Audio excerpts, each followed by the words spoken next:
আসসালামু আলাইকুম ওয়া রাহমাতুল্লাহি ওয়া বারাকাতুহু। আলহামদুলিল্লাহি রাব্বিল আলামিন ওয়াসসালাতু ওয়াসসালামু আলা রাসূলিহিল কারীম, আম্মা বা'দ। ফাউযু বিল্লাহি মিনাশ শাইতানির রাজীম। বিসমিল্লাহির রাহমানির রাহিম।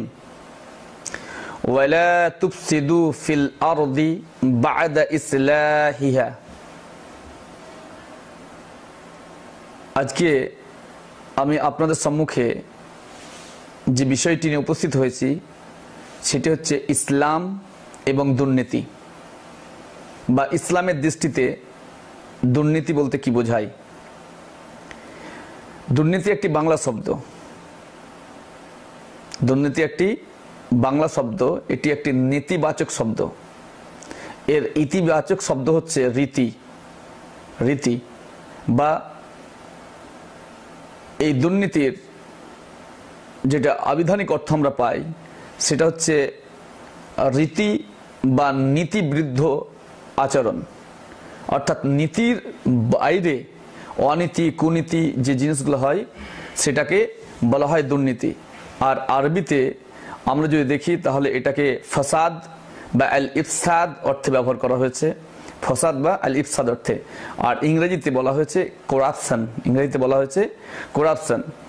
যেমন ইংরেজির অক্সফোর্ড অ্যাডভান্স ডিকশনারি, যেটা অক্সফোর্ড অ্যাডভান্স লার্নার ডিকশনারিতে বলা হয়েছে willing to use their power to do dishonest or illegal things in return money or to get an advantage. অর্থাৎ ইচ্ছাকৃতভাবে নিজ ক্ষমতা, অর্থপ্রাপ্তি বা অন্য কোনো অবৈধ সুযোগ গ্রহণের উদ্দেশ্যে অসৎ বা অসঙ্গত কাজে যে নীতিকে ব্যবহার করা হয় সেটাকে বলা হয় দুর্নীতি।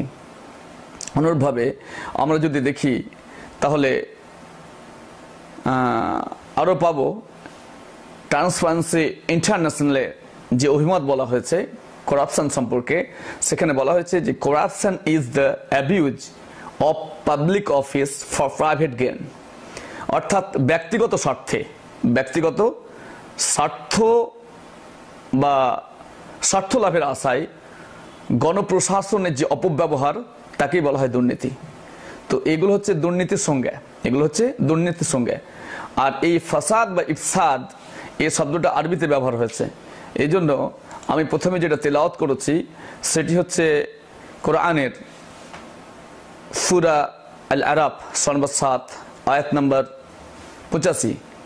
সেখানে আল্লাহ তাবারক ওয়া তাআলা বলেছেন যে ওয়ালা তুফসিদু ফিল আরদ, তোমরা দুনিয়াতে দুর্নীতি ছড়ায়ো না, তোমরা দুর্নীতি করো না বা ফাসাদ করো না। বায়দা ইসলাহিহা, অর্থাৎ ইসলাহ করে দেওয়ার পর। অর্থাৎ আয়াতটি শুআইব আলাইহিস সালামের জন্য এসেছিল।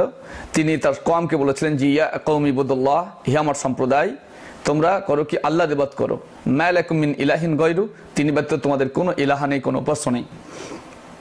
এরপর তারা যে দাওয়াত চালিয়ে নবীগণ পৃথিবীকে শুদ্ধ পরিশুদ্ধ করেছেন এবং সমস্ত প্রকার ক্লোশ মুক্ত করে ইসলাহ বা সংশোধন করেছেন।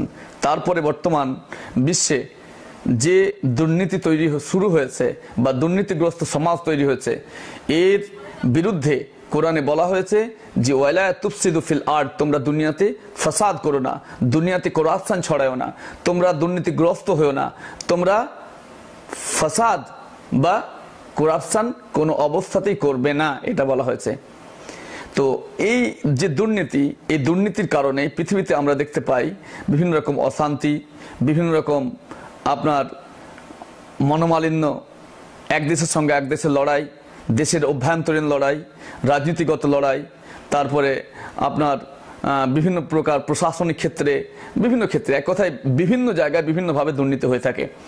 তো এই দুর্নীতিকে ইসলাম কখনো সাপোর্ট করে না, সেটা যে ক্ষেত্রেই হোক না কেন। দুর্নীতির যেসব ক্ষেত্র আমরা সাধারণভাবে দেখতে পাই, যেমন বললাম রাজনৈতিক ক্ষেত্রে দুর্নীতি, প্রশাসনিক ক্ষেত্রে দুর্নীতি, শিক্ষা ক্ষেত্রে দুর্নীতি, ধর্মীয় ক্ষেত্রে দুর্নীতি, বেসরকারি বিভিন্ন খাতকে কেন্দ্র করে দুর্নীতি, তারপরে বিবাহকে কেন্দ্র করে দুর্নীতি, ব্যাংকিং ক্ষেত্রে দুর্নীতি, বিভিন্ন এনজিওর ক্ষেত্রে দুর্নীতি। আর এইসব দুর্নীতির যে কারণগুলো তৈরি হয়েছে তার পেছনে দেখা যায় যে রাজনৈতিক বা সামাজিক অস্থিরতা তৈরি করা, তারপরে উচ্চাভিলাষী আকাঙ্ক্ষা, অর্থের প্রতি অবৈধ লোভ, তারপরে ধর্ম সম্পর্কে সঠিক জ্ঞান না থাকা, বা ধর্মীয় পণ্ডিতদের অর্থের প্রতি বেশি ঝুঁকে পড়া, বা ধর্মীয় ক্ষেত্রে ধর্মীয় পণ্ডিতরা নিজ মাসলাক বা নিজ দলকে বা নিজ মতবাদকে অধিক প্রাধান্য দিতে গিয়ে এক মাযহাবের সঙ্গে, এক মাসলাকের সঙ্গে অন্য মাসলাকের বিভিন্ন রকম ঝামেলা, সেক্ষেত্রে দুর্নীতি। তারপরে অর্থনৈতিক অসচ্ছলতা থাকার কারণে দুর্নীতি, বেকারত্বের কারণে দুর্নীতি, তারপরে দুর্নীতি দমনে যারা প্রশাসক রয়েছে বা সমাজের যারা মাথা মুরব্বী রয়েছে তাদের যে বিভিন্ন রকম সদিচ্ছার অভাব রয়েছে তার কারণে দুর্নীতি। তারপরে অর্থনৈতিক ক্ষেত্রে অসম যে প্রতিদ্বন্দ্বিতা তৈরি হয়েছে তাকে নিয়ে দুর্নীতি তৈরি হয়। তো এই দুর্নীতি যারা করে তাদেরকে আল্লাহ তাবারক ওয়া তাআলা ভালোবাসেন না। এই ব্যাপারে যদি দেখা যায় কোরআনের সূরা আল মাইদা সূরা 5 আয়াত নম্বর 64, সেখানে বলা হয়েছে, আল্লাহ তাবারক ওয়া তাআলা বলেন যে ওয়াসআউনা ফিল আরদি ফাসাদা, তারা পৃথিবীতে দুর্নীতি চালিয়ে যাচ্ছে, ফাসাদ চালিয়ে যাচ্ছে। ওয়াল্লাহু লা ইউহিব্বুল মুফসিদিন, কিন্তু আল্লাহ তাবারক ওয়া তাআলা যারা ফাসাদ সৃষ্টিকারী, যারা করাপ্টার, যারা দুর্নীতিগ্রস্ত তাদেরকে ভালোবাসেন না। ওয়াল্লাহু লা ইউহিব্বুল মুফসিদিন, যারা ফাসাদ সৃষ্টিকারী, যারা করাপ্টার, যারা দুর্নীতিগ্রস্ত তাদেরকে আল্লাহ তাবারক ওয়া তাআলা ভালোবাসেন না। এখানে আল্লাহ তাবারক ওয়া তাআলা বলছেন ওয়াসআউনা ফিল আরদি ফাসাদা, তারা পৃথিবীতে দুর্নীতি বা ফাসাদ সৃষ্টি করার চেষ্টা চালিয়ে যাচ্ছে, তাহলে আল্লাহ তাবারক ওয়া তাআলা এই দুর্নীতিগ্রস্তদেরকে ভালোবাসেন না। ইসলাম দুর্নীতিকে কখনোই সমর্থন করে না এবং দুর্নীতিগ্রস্তকে আল্লাহ ভালোবাসেন না। অতএব মুমিন মাত্রই, মুসলিম মাত্রই তারা দুর্নীতি থেকে দূরে থাকবে, এটাই কোরআন বলে, এটাই হাদিস বলে। এখন আমরা যদি দেখি তো পৃথিবীতে বিভিন্ন জায়গায় বিভিন্নভাবে দুর্নীতি চলছে। তো এই দুর্নীতি অন্য কারো দ্বারা সৃষ্ট নয়, বরং এই দুর্নীতি তৈরি হয়েছে আমাদের নিজেদের দ্বারাই। আল্লাহ তাবারক ওয়া তাআলা এই জন্যই বলেছেন, সূরা রুম সূরা 30 আয়াত নম্বর 41, এখানে আল্লাহ তাবারক ওয়া তাআলা বলেন যে যাহারাল ফাসাদু ফিল বাররি ওয়াল বাহরি বিমা কাসাবাত আইদিন নাস, পৃথিবীর জলে এবং স্থলে যে বিপর্যয়, যে ফাসাদ তৈরি হয়েছে, যে দুর্নীতি ছড়িয়ে পড়েছে, সেটা মানুষের হাতের কামাই, তাদের নিজেদের হাতের কামাই। আজকে দেখুন পৃথিবীতে বিভিন্ন রকম দেশ চলছে, এক দেশ আর এক দেশকে ধ্বংস করার জন্য উঠে পড়ে লেগেছে। সেক্ষেত্রে যে পরমাণু বোমা বা আরো অন্যান্য আগ্নেয়াস্ত্র তৈরি হয়েছে, সেটা কিসের জন্য? নিজেদের ধ্বংসের জন্য। তো এই নিজেদের ধ্বংসের জন্য তৈরি হয়েছে। বাকি থাকলো বিভিন্ন চোর, গুন্ডা, মাওয়ালি বা বিভিন্ন রকম আপনার মাফিয়া বা করাপ্টার, এরা করেছে কি নিজেদের স্বার্থ সিদ্ধির জন্য। তারা আপনার সাধারণ মানুষকে ভয় দেখিয়ে তাদের এর মধ্যে আপনার বিভিন্ন রকম দুর্নীতি ছড়িয়ে দুর্নীতিগ্রস্ত সমাজ চালিয়ে নিজেদের এরকে বড় করে দেখাতে চাইছে বা নিজেরা অর্থলিপ্সা চরিতার্থ করতে চাইছে। এই অর্থলিপ্সা চরিতার্থ করার জন্য বা নিজেদের প্রতিপত্তি বজায় রাখার জন্য তারা যে ফাসাদ করছে, এই জিনিসগুলো তাদের হাতের কামাই, এগুলো হচ্ছে তাদের হাতের কামাই। আল্লাহ তাবারক ওয়া তাআলা সেই জন্য বলছেন যে যাহারাল ফাসাদু ফিল বাররি ওয়াল বাহরি বিমা কাসাবাত আইদিন নাস, পৃথিবীর জলে এবং স্থলে যে বিপর্যয় সৃষ্টি হয়েছে, যে ফাসাদ সৃষ্টি হয়েছে, যে দুর্নীতি সৃষ্টি হয়েছে, সেটা কি? বিমা কাসাবাত আইদিন নাস, মানুষের হাতের কামাই। লিয়ুযীকাহুম বা'দাল্লাযী আমিলু লাআল্লাহুম ইরজিউন। আর আল্লাহ তাবারক ওয়া তাআলা করেন কি, পৃথিবীতে বিভিন্ন সময় বিভিন্ন আপনার যেমন আপনার বলতে পারেন আর্থকোয়েক বা ভূমিকম্প, জলোচ্ছ্বাস, এইসব জিনিসগুলো দিয়ে থাকেন। দিয়ে কেন? জানে মানুষরা বুঝতে পারে, স্বাদ চাখাতে পারে, যাতে স্বাদ চাখতে পারে, সেই জন্য আল্লাহ তাবারক ওয়া তাআলা সময়ে সময়ে ছোট ছোট আপনার পরীক্ষা স্বরূপ বিভিন্ন রকম আযাব দিয়ে থাকেন, বিভিন্ন রকম শাস্তি দিয়ে থাকেন। তো আমরা এখান থেকে বুঝতে পারছি যে আল্লাহ তাবারক ওয়া তাআলা যারা দুর্নীতিগ্রস্ত তাদেরকে ভালোবাসেন না। এখন যারা দুর্নীতি করে তাদের ব্যাপারে কি বলা হয়েছে? তাদের ব্যাপারে অনেক আয়াত, অনেক হাদিস এসেছে, আমরা সেগুলো নিয়ে বিস্তারিত আলোচনা করব। প্রথমে আমরা দেখব যে মানুষের মধ্যে দুটো শ্রেণী আছে, এক হচ্ছে দুর্নীতিকারী আর এক হচ্ছে দুর্নীতি যারা করে না তারা। এই দুর্নীতি যারা করে না তাদেরও দুটো ভাগ রয়েছে, একটা নীরবে মুখ বুজে সহ্য করে, আর এক দল আছে চুপ থাকে, জানা সত্ত্বেও, ক্ষমতা থাকা সত্ত্বেও চুপচাপ থাকে। এই জিনিসগুলো দেখতে পাই। তো এই ব্যাপারে আমরা যদি দেখি কোরআনের সূরা আল আরাফ সূরা নম্বর 7 আয়াত নম্বর 179, সেখানে আল্লাহ তাবারক ওয়া তাআলা বলেছেন, মানুষের মধ্যে অধিকাংশের জন্য, মানুষ এবং জিনের অধিকাংশের জন্যই আমি জাহান্নাম সৃষ্টি করেছি। লাহুম কুলুবুন, তাদেরকে আমি অন্তর দিয়েছি, লা ইয়াফকাহুনা বিহা, কেন তারা অন্তর দিয়ে বোঝে না। ওয়ালাহুম আয়ুনুন, তাদেরকে আমি চোখ দিয়েছি, লা ইয়াবসারুনা বিহা, তারা চোখ দিয়ে দেখে না। ওয়ালাহুম আযানুন, তাদেরকে আমি কান দিয়েছি, লা ইয়াসমাউনা বিহা, তারা কান দিয়ে শুনে না। উলাইকা কাল আনাম, কেননা তারা চতুষ্পদ জন্তুর মতো। উলাইকা কাল আনাম, তারা চতুষ্পদ জন্তুর মতো। বালহুম আযাল, বরং তার থেকে আরো নিকৃষ্ট। ওয়া উলাইকা হুমুল গাফিলুন, এরা হচ্ছে গাফিল, এরা হচ্ছে উদাসীন। এখান থেকে বোঝা যাচ্ছে যে পৃথিবীতে যারা ফাসাদ সৃষ্টি করে, পৃথিবীতে যারা দুর্নীতি ছড়ায়, পৃথিবীতে যারা সন্ত্রাসী কাজ ছড়াতে চায়, এদের মধ্যে আপনার জিন এবং মানুষ অধিকাংশ রয়েছে। এই জিন এবং মানুষের অধিকাংশের জন্য জাহান্নামকে সৃষ্টি করা হয়েছে। এই করাপ্টার জন্য অধিকাংশের জন্য জাহান্নাম সৃষ্টি করা হয়েছে। আর এই জাহান্নাম কাদের জন্য? যারা অন্তর থাকতে অন্তর দিয়ে বুঝতে চায় না যে কোনটা ভালো, কোনটা মন্দ, কোনটা দুর্নীতি, কোনটা নীতি, কোনটা রীতি, সেটা তারা বুঝে না। তারা চোখ থাকতে দেখে, কিন্তু চোখ দিয়ে মানে চোখ দেখে অবশ্য, কিন্তু ভালো মন্দ দেখতে চায় না। তারা কান দিয়ে শোনে, কিন্তু ভালো মন্দ দেখতে আপনার শুনতে চায় না। অর্থাৎ ভালো মন্দকে মিশিয়ে করে, কিংবা দেখা যাচ্ছে শুধু মন্দের সঙ্গে জড়িত হয়ে আছে, ভালোকে বুঝতে চাইছে না। তো এদেরকে চতুষ্পদ জন্তুর সঙ্গে তুলনা করা হয়েছে, আর এদের ঠিকানা জাহান্নাম, এদের ঠিকানা জাহান্নাম। ইসলাম এই দুর্নীতিকে কখনোই সমর্থন করে না। তো আমরা এই দুর্নীতিকে দুটি পদ্ধতিতে প্রতিরোধ করতে পারি। এক হচ্ছে আপনার প্রতিরোধমূলক পদ্ধতি, আর একটা হচ্ছে শাস্তিমূলক। পদ্ধতি। তো প্রতিরোধমূলক পদ্ধতি যেটা, সেটা হচ্ছে প্রথমত তাদেরকে ইসলামের বিভিন্ন রকম নিয়ম নীতি সেগুলো শোনাতে হবে। দুর্নীতি করলে তাদের ঠিকানা কোথায়, দুর্নীতি যারা কারী তাদেরকে আল্লাহ তাবারক ওয়া তাআলা ভালোবাসেন না সেগুলো, এবং তারা দিনের মধ্যে এইসব জিনিসগুলো করা, সেটা কোনো আল্লাহওয়ালা বান্দা নবীর যারা মহাব্বতকারী তাদের মধ্যে এগুলো থাকতে পারে না। তাদেরকে দেখে, অর্থাৎ মুমিনদেরকে দেখে দুর্নীতিগ্রস্তরা যেন ভয় পায়, এই বিষয়গুলো হওয়া উচিত ছিল। কিন্তু আজকে দেখা যাচ্ছে যারা নিজেকে মুসলিম বলছে সে হয়তো চোর, যারা নিজেকে মুসলিম বলছে সে হয়তো ডাকাত, যারা মুসলিম নিজেকে বলছে অথচ দেখা যাচ্ছে সুদখোর, যারা নিজেকে মুসলিম বলছে সে ব্যভিচারী, তারপরে সে হচ্ছে ছিনতাইকারী, সে বিভিন্ন আপনার রাজনীতির সঙ্গে জড়িত হয়ে সাধারণ মানুষের ধন দৌলত থেকে শুরু করে আপনার সরকার বিভিন্ন খাতকে তারা আপনার আত্মসাৎ করে ফেলছে। তো এইগুলো হচ্ছে দুর্নীতিগ্রস্ত মানুষদের আপনার পরিচয়। এই কাজ যারা করে তারা যদি প্রকৃত অর্থে আল্লাহর ভয় থাকে, তাহলে তারা এগুলো করতে পারে না। এই জন্যই প্রথমে আমাদেরকে করতে হবে কি, তাদেরকে ঈমানের দাওয়াত দিতে হবে। প্রথমেই দুর্নীতি প্রতিরোধ করতে গেলে প্রতিরোধমূলক যে নীতি, সেটার প্রথমে তো ঈমানের দাওয়াত দিতে হবে। কেননা আল্লাহ তাবারক ওয়া তাআলা বলেছেন কোরআনের সূরা আল বাকারা সূরা নম্বর 2 আয়াত নম্বর 137 যে ফাইন আমানু বিমিসলি মা আমানতুম বিহি ফাকাদ ইহতাদাউ, হে সাহাবাবর্গ, যদি তারা তোমাদের মতো ঈমান আনে তাহলে তারা পরিত্রাণ প্রাপ্ত। তাহলে সাহাবাদের মতো ঈমান আনার জন্য তাদেরকে বোঝাতে হবে যে সাহাবারা কিভাবে ঈমান এনেছিলেন। তাদের মধ্যে বিভিন্ন রকম খারাপ বিষয় ছিল, তারা যখন আইয়ামে জাহেলিয়াতের যুগে ছিলেন, পরবর্তীতে তারা ইসলামে এসেছেন এবং পূর্বে সমস্ত গুনাহকে আল্লাহ মাফ করে দিয়েছেন, এবং তারা সেদিকে আর কোনোদিন ফিরে তাকায়নি। পরবর্তীতে তারা বিশ্ববাসীর জন্য আদর্শ হয়ে গেছে, সাহাবারা বিশ্ববাসীর জন্য আদর্শ হয়ে গেছে। তো এই আদর্শকে আমাদেরকে ফলো করতে হবে। এই জন্য সহিহ বুখারী কিতাবুস শাহাদাত হাদিস নাম্বার 2651 সেখানে বর্ণিত হয়েছে ইমরান ইবনে হুসাইন থেকে, যে তিনি বলেছেন, রাসূলুল্লাহ সাল্লাল্লাহু আলাইহি ওয়াসাল্লাম বলেছেন যে খায়রুকুম কারনি, সবথেকে উত্তম যুগ হচ্ছে আমার যুগ, থুমাল্লাযিনা ইয়ালুনাহুম, তারপরে তার নিকটতম যুগ, থুমাল্লাযিনা ইয়ালুনাহুম, তারপরে তার নিকটতম যুগ। অর্থাৎ তিনটে যুগ, সাহাবাদের যুগ, তাবিদের যুগ এবং তাবিদের যুগ, এই তিনটে যুগকে স্বর্ণযুগ বলা হয়েছে। সেই যুগে সমস্ত প্রকার করাপশন দূর হয়ে গেছিল, ইসলাহ করে দেওয়া হয়েছিল।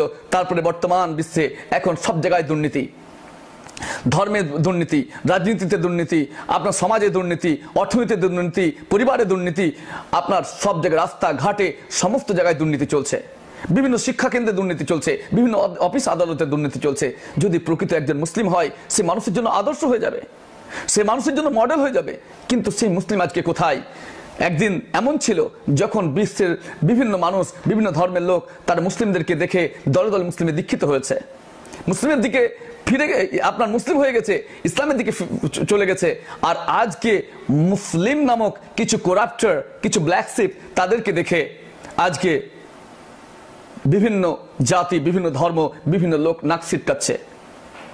তার কারণ কি? তাদের মধ্যে সেই ঈমান নেই, সেই ঈমানের বলে তারা বলিয়ান নয়। তাদের মধ্যে সেই ভয় নেই যে ভয় সাহাবীদের হয়েছিল, যে ভয় তাবেঈনদের হয়েছিল, যে ভয় ইমামদের হয়েছিল, যে ভয় শহীদদের হয়েছিল, যে ভয় আউলিয়া কেরামদের হয়েছিল, যে ভয় সালেহিনদের হয়েছিল। আজকে আমাদেরকে সেই জিনিসগুলো নিয়ে আসতে হবে।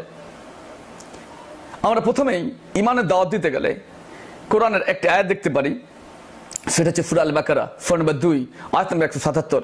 সেখানে আল্লাহ তাবারক ওয়া তাআলা বলেছেন যে লাইসাল বিররা আন তুওয়াল্লু উজুহাকুম কিবালাল মাশরিক ওয়াল মাগরিব, পূর্ব বা পশ্চিম দিকে যেদিকেই মুখ ফেরাও না কেন তাতে কোনো কল্যাণ নেই।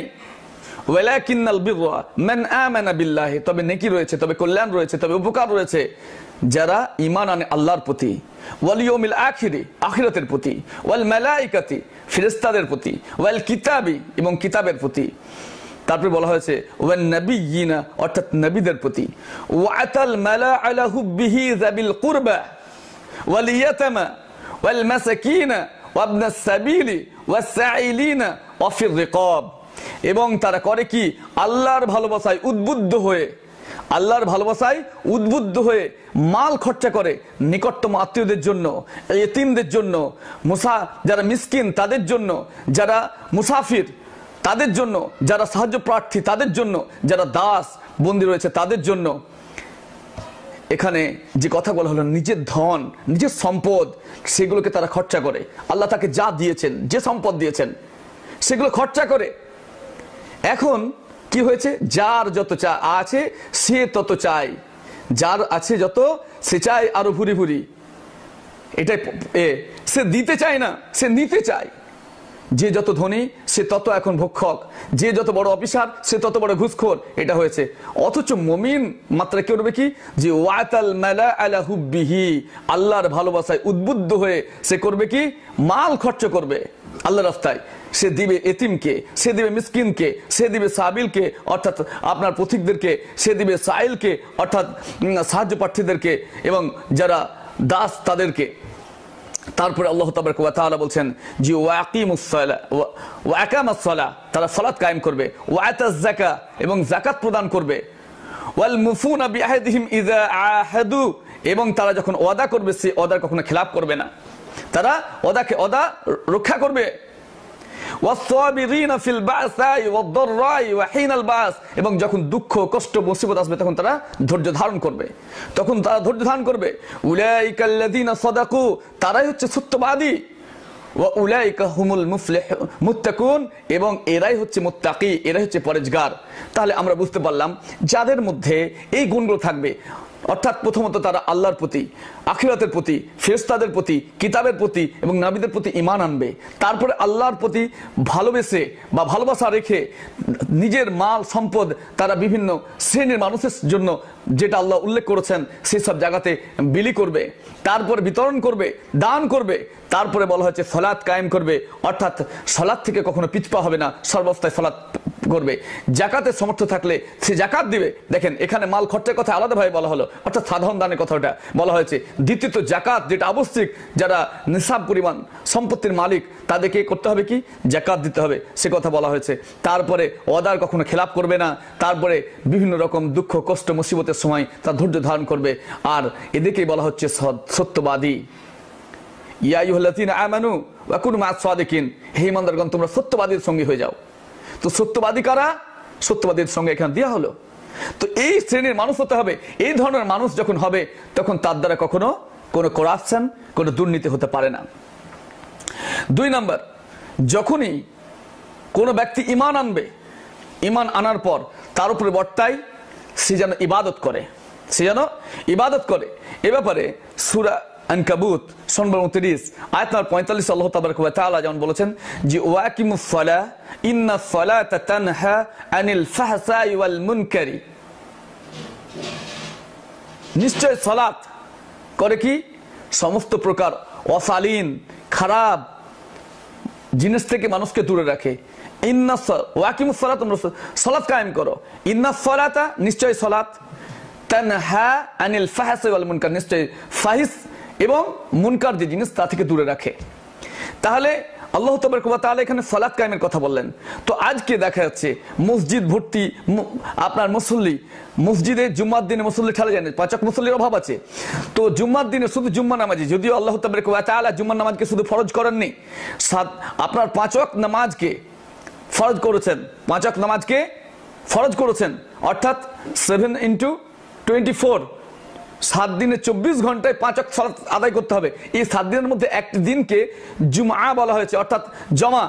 আপনি 7 দিনে কি করলেন সেটা জমা করবেন, শুক্রবার গিয়ে সেটা জমা করবেন। কিন্তু আপনি 7 দিন যত পারলেন দুর্নীতি করলেন, দুর্নীতিগ্রস্ত হয়ে মসজিদে গেলেন, তো এই নামাজির কথা বলা হয়নি।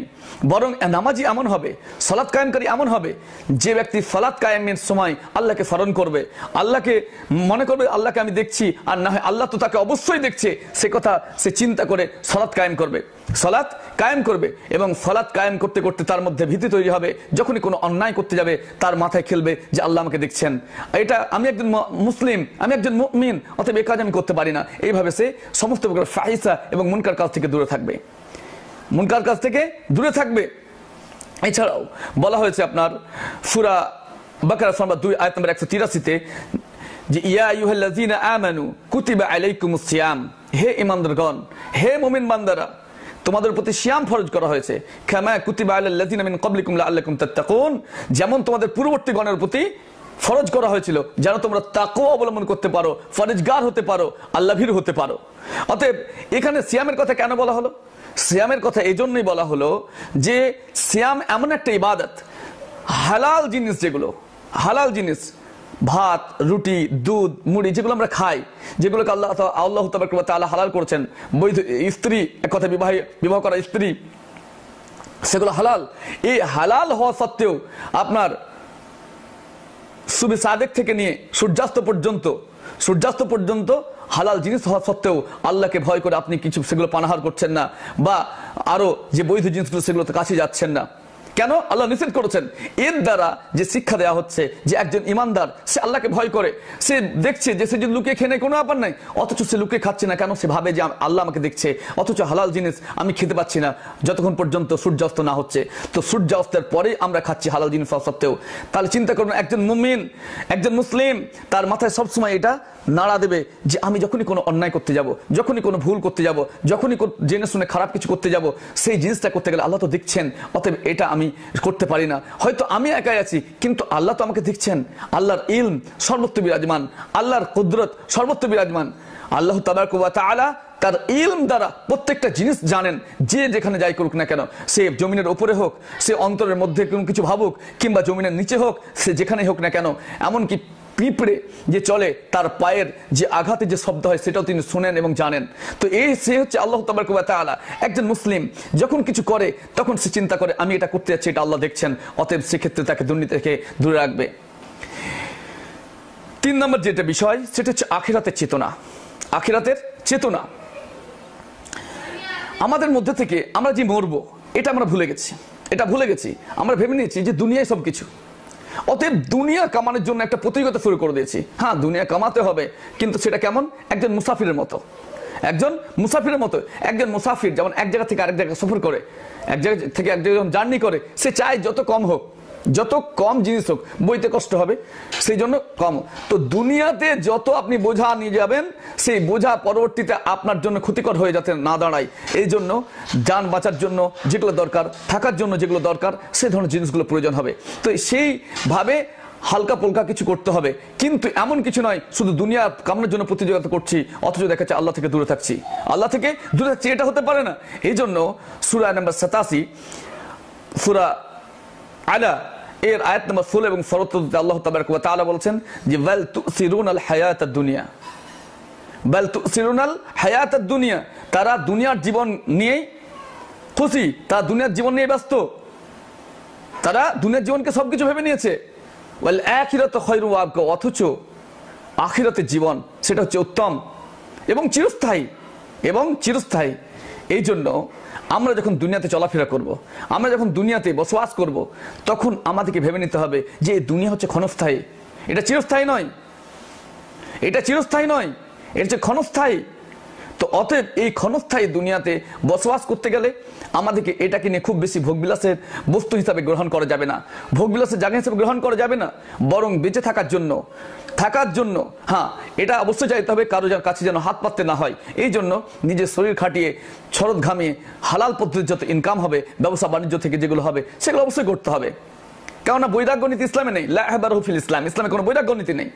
অতএব এর দিকে লক্ষ্য রাখতে হবে। তবে হ্যাঁ, দুনিয়ার প্রতি ভোগবিলাসে আপনি মত্ত হয়ে যাবেন, তা দুনিয়া নিয়ে মেতে থাকবেন, এটা হতে পারে না। এই জন্য আমরা দেখতে পাবো সহিহ মুসলিম কিতাবুজ যুহুদ ওয়ার রাকাইক হাদিস নাম্বার 2956, সেখানে একটা হাদিস বর্ণিত হয়েছে যে আন আবি হুরায়রা রাদিয়াল্লাহু তাআলা আনহু قال, আবু হুরায়রা রাদিয়াল্লাহু তাআলা আনহু থেকে বর্ণিত, তিনি বলেন যে قال রাসূলুল্লাহ সাল্লাল্লাহু আলাইহি ওয়াসাল্লাম, রাসূলুল্লাহ বলেছেন যে আদ-দুনিয়া সিজনুল মুমিন, দুনিয়া হচ্ছে মুমিনদের জন্য জেলখানা স্বরূপ, দুনিয়া হচ্ছে মুমিনদের জন্য জেলখানা স্বরূপ, ওয়া জান্নাতুল কাফির, এবং কাফিরদের জন্য হচ্ছে জান্নাত, ভোগবিলাসের জায়গা। তাহলে মুমিন বান্দা যখন জেলখানায় কেউ থাকে তার অবস্থা কেমন হয়? তো জেলখানার অবস্থান যেমন হয়, মুমিনদের জন্য দুনিয়া হচ্ছে সেই রূপ, দুনিয়া হচ্ছে সেই রূপ। অতএব এগুলো আমাদেরকে লক্ষ্য রাখতে হবে, দুনিয়া নিয়ে বেশি ভোগবিলাস বেশি কিছু করা যাবে না। এখন আমরা যদি দেখি তাহলে দেখতে পাবো সে আলেম হোক, সে রাজনীতিবিদ হোক, সে মাস্টার হোক, সে কোনো প্রশাসক হোক, ম্যাক্সিমাম ব্যক্তি তাদের আল্লাহ ভীতি উঠে গেছে, তারা ম্যাক্সিমাম ক্ষেত্রে দুনিয়ার পেছনে প্রতিযোগিতা শুরু করেছে। সেটা হালাল পন্থাতে হোক বা হারাম পন্থাতে হোক, যে কোনো পন্থাতে অর্থ আমার পকেট ভরলেই হলো, অর্থাৎ এই পকেট পূর্ণ করার জন্য যে এক অসাধু প্রতিযোগিতা চলছে, অসাধুদের যে প্রতিযোগিতা চলছে, এটা লক্ষ্য করা উচিত যে প্রত্যেককে মৃত্যুবরণ করতে হবে। একটা সময় আমরা এটা মনে করতাম যে মানুষ হয়তো বয়স্ক না হলে মরে না, কিন্তু বর্তমান আমাদের যখন জ্ঞান হয়েছে তখন আমরা বুঝতে পারছি যে মৃত্যুর জন্য কোনো বয়স লাগে না, মৃত্যুর জন্য কোনো বয়স লাগে না। হ্যাঁ, এটা ভাবা যায় যে ব্যক্তি 70 বছর, এ হয়তো আগে মরতে পারে, আমার হয়তো 25 বছর 30 বছর, আমি হয়তো পরে মরবো, এটা আলাদা ব্যাপার, কিন্তু মৃত্যুর জন্য কোনো বয়স লাগে না। আপনার দাদা বেঁচে আছে, পোতা মারা যাচ্ছে, বাপ বেঁচে থাকছে, ছেলে মারা যাচ্ছে, মা বেঁচে থাকছে, মেয়ে মারা যাচ্ছে। এমনও হয়েছে আপনার ছেলে বেঁচে থাকছে বাচ্চা হতে গিয়ে মা মারা যাচ্ছে, বা মা বেঁচে থাকছে ছেলে হতে গিয়ে মারা যাচ্ছে। তো এখানে বয়সের কোনো প্রয়োজন নেই। তো এই যে ক্ষণস্থায়ী দুনিয়া, কি করছেন আপনি? যেগুলো করছেন সেগুলো তো ফেলে যাবেন, অতএব আমাদেরকে এটা লক্ষ্য রাখতে হবে যে আমরা দুনিয়া অবশ্যই কামাবো, সেই কামাতে গিয়ে আমরা যেন হারামের পথে, আমরা যেন খারাপের পথে, আমরা যেন অসাধু পন্থায় যেন কোনো কিছু না করি। আমাদের একটা মডেল রয়েছে, আমাদের একটা লেভেল রয়েছে, আমরা জাতির জন্য মডেল, যে আমাদের দ্বারা কখনো কোনো মানুষ আঘাতপ্রাপ্ত হতে পারে না, আমাদের হাত দ্বারা, আমাদের জিভ দ্বারা, আমাদের চলার দ্বারা। কেননা আমরা জানি, হাদিসে আমরা পেয়েছি, যেমন আপনার সহিহ বুখারীতে কিতাবুল ঈমান, সহিহ মুসলিম কিতাবুল ঈমান, মিসকাতুল মাসাবি কিতাবুল ঈমান, তো সেসব জায়গায় বলা হয়েছে যে আফজালু যিকির লা ইলাহা ইল্লাল্লাহ, সবথেকে উত্তম জিকির লা ইলাহা ইল্লাল্লাহ। তারপরে ওয়া আদনাহা, ইমামের যে সবথেকে কম দরজা সেটা কি? ইযা তাতিল আযা আনিত তারিক, রাস্তা থেকে কষ্টদায়ক বস্তু সরিয়ে দেওয়া, আজকে আপনি দেখুন, এই যে কষ্টদায়ক বস্তু হলেও সেটা মুসলিম সরাতে পারে, কোনো মুসলিম কাউকে কষ্ট দিতে পারে না, রাস্তাতে কাঁটা থাকলেও সরাতে হবে। এমনকি রাস্তায় বসে যদি কোনো মানুষ কষ্ট পায় তাহলে রাস্তায় বসে যাবে না। এক্ষেত্রে সাহাবাদের একটা ঘটনা রয়েছে যে সাহাবারা রাস্তায় বসেছিলেন, তো কিছু মানুষের কষ্ট ছিল, তো তখন রাসূল সাল্লাল্লাহু আলাইহি ওয়াসাল্লাম তাদেরকে বললেন যে রাস্তায় বসে রাস্তার হক আদায় করতে হবে। তো রাস্তার হক কি? যদি কোনো বৃদ্ধ, যদি কোনো আপনার লোক যদি রাস্তায় কষ্টে পড়ে, তো তাদেরকে তাকে সাহায্য করতে হবে, বোঝা উঠতে পারছে না তার বোঝা তুলে দেওয়া, বা যদি এক কথায় যে কোনো ধরনের বিপদ আপদ যদি হয় তাহলে সেখানে রাস্তার হক আদায় করতে হবে, সেখানে যেন কোনো কষ্ট না পায়। তো এগুলো লক্ষ্য রাখতে হবে। তো আখিরাতের চেতনা যাদের থাকবে, আখিরাতের চিন্তা চেতনা যাদের থাকবে, তারা আপনার এই দুনিয়া নিয়ে বেশি কম্পিটিশন করবে না, দুনিয়া কামানোর জন্য অসম প্রতিযোগিতা করবে না। অতএব দুনিয়া যে ক্ষণস্থায়ী এবং আখিরাত চিরস্থায়ী, সেটা তারা মনে করবে। 4 নম্বর যেটা বিষয়, সেটা হচ্ছে হালাল এবং হারাম, এই বিষয়ে দিক নির্দেশনা, অর্থাৎ এবং হালাল এবং হারামের মধ্যে পার্থক্য, হালাল এবং হারাম কি সেটা বুঝতে হবে। আল্লাহ তাবারক ওয়া তাআলা বলেন কোরআনের সূরা আন-নাহল নম্বর 16 আয়াত নম্বর 114-তে, যে ফাকুলু মিম্মা রাযাকাকুমুল্লাহু হালালান তাইয়্যিবা, অতঃপর তোমরা ভক্ষণ করো তোমাদের রিজিক হতে আল্লাহ যা তোমাদের জন্য পবিত্র বা হালাল যে রিজিক দেন তা থেকে। অর্থাৎ তোমরা ভক্ষণ করো আল্লাহ দেওয়া পবিত্র এবং হালাল রিজিক থেকে তোমরা ভক্ষণ করো। ওয়াশকুরু, এবং তোমরা শুকরিয়া আদায় করো নিয়ামত আল্লাহ, আল্লাহ নিয়ামতের। ইন কুনতুম ইয়াহু তা'বুদুন, যদি তোমরা প্রকৃতপক্ষে আল্লাহর ইবাদত করে থাকো। এখন আমি নামাজি, আমি রোজাদার, সাইম, আমি হাজি হওয়ার পরেও দেখা যাচ্ছে যে এই হালালান তাইয়্যিবা কিনা সেটা আমরা দেখি না, এটা আমরা দেখি না। পুলিশ হলে ঘুষ, আপনার বিভিন্ন রাজনীতি ব্যক্তি হলে বিভিন্ন রকম দুর্নীতির সঙ্গে জড়িয়ে পড়েছি, বিভিন্ন রকম নেতা হওয়ার কারণ বিভিন্ন খাত থেকে অন্যায়ভাবে দালালি খাচ্ছি, এই জিনিসগুলো হচ্ছে। বিভিন্ন ব্যবসায়ী, ব্যবসার মধ্যে মিথ্যা কথা, লোককে ঠকানো, দাড়িমার থেকে শুরু করে টাকা মারা, বিভিন্ন রকম জিনিসগুলো আমাদের মধ্যে লেগেই আছে। কোনো জায়গায় দায়িত্ব নিয়ে সে দায়িত্ব হয়তো ঠিকঠাক পালন করছি না, সেখানে আপনার নিজের মানে স্যালারি বা নিজের পেট ভরলেই হলো, এটা চিন্তা করি, দায়িত্ব সম্পর্কে আমরা গাফিল হয়ে আছি। তো এখানে আল্লাহ তাবারক ওয়া তাআলা বলছেন যে আল্লাহ যে পবিত্র বস্তু দিয়েছে, পবিত্র রুজি দিয়েছে, তা থেকে তোমরা ভক্ষণ করো এবং আল্লাহর শুকরিয়া জ্ঞাপন করো যদি তোমরা প্রকৃতপক্ষে আল্লাহর ইবাদতকারী হয়ে থাকো, আল্লাহর ইবাদতকারী হয়ে থাকো। এক্ষেত্রে আমরা একটা হাদিস পাই, হাদিস এসেছে সহিহ মুসলিম কিতাবুজ যাকাত বাবু কবুলুস সাদাকাত মিনাল কাসবি তাইয়্যিবি ওয়া তারবিয়াতিহা, হাদিস নাম্বার 1015। সেখানে হাদিসটা বর্ণিত হচ্ছে এভাবে যে আন আবি হুরায়রা রাদিয়াল্লাহু তাআলা আনহু قال قال رسول الله صلى الله عليه وسلم, আবু হুরায়রা রাদিয়াল্লাহু তাআলা আনহু বর্ণিত, তিনি বলেন রাসূল সাল্লাল্লাহু আলাইহি ওয়াসাল্লাম বলেছেন যে ইয়া আইয়ুহান নাস, হে মানব সকল, ইন্নাল্লাহা তাইয়্যিবুন, নিশ্চয় আল্লাহ হলেন পবিত্র, লা ইয়াকবালু ইল্লা তাইয়্যিবা, এবং তিনি পবিত্র বস্তু ছাড়া গ্রহণ করেন না। কি বললেন? হে মানব সকল, নিশ্চয় আল্লাহ হলেন পবিত্র এবং পবিত্র বস্তু ছাড়া গ্রহণ করেন না, পবিত্র বস্তু ছাড়া আল্লাহ তাবারক ওয়া তাআলা অন্য কিছু গ্রহণ করেন না। ইন্নাল্লাহা আমারাল মুমিনিনা বিমা আমারা বিহিল মুরসালিন, নিশ্চয় আল্লাহ তাবারক ওয়া তাআলা মুমিনদেরকে সেই নির্দেশ দিচ্ছেন যে নির্দেশ দিয়েছিলেন রাসূলগণকে, যে নির্দেশ দিয়েছিলেন রাসূলগণকে।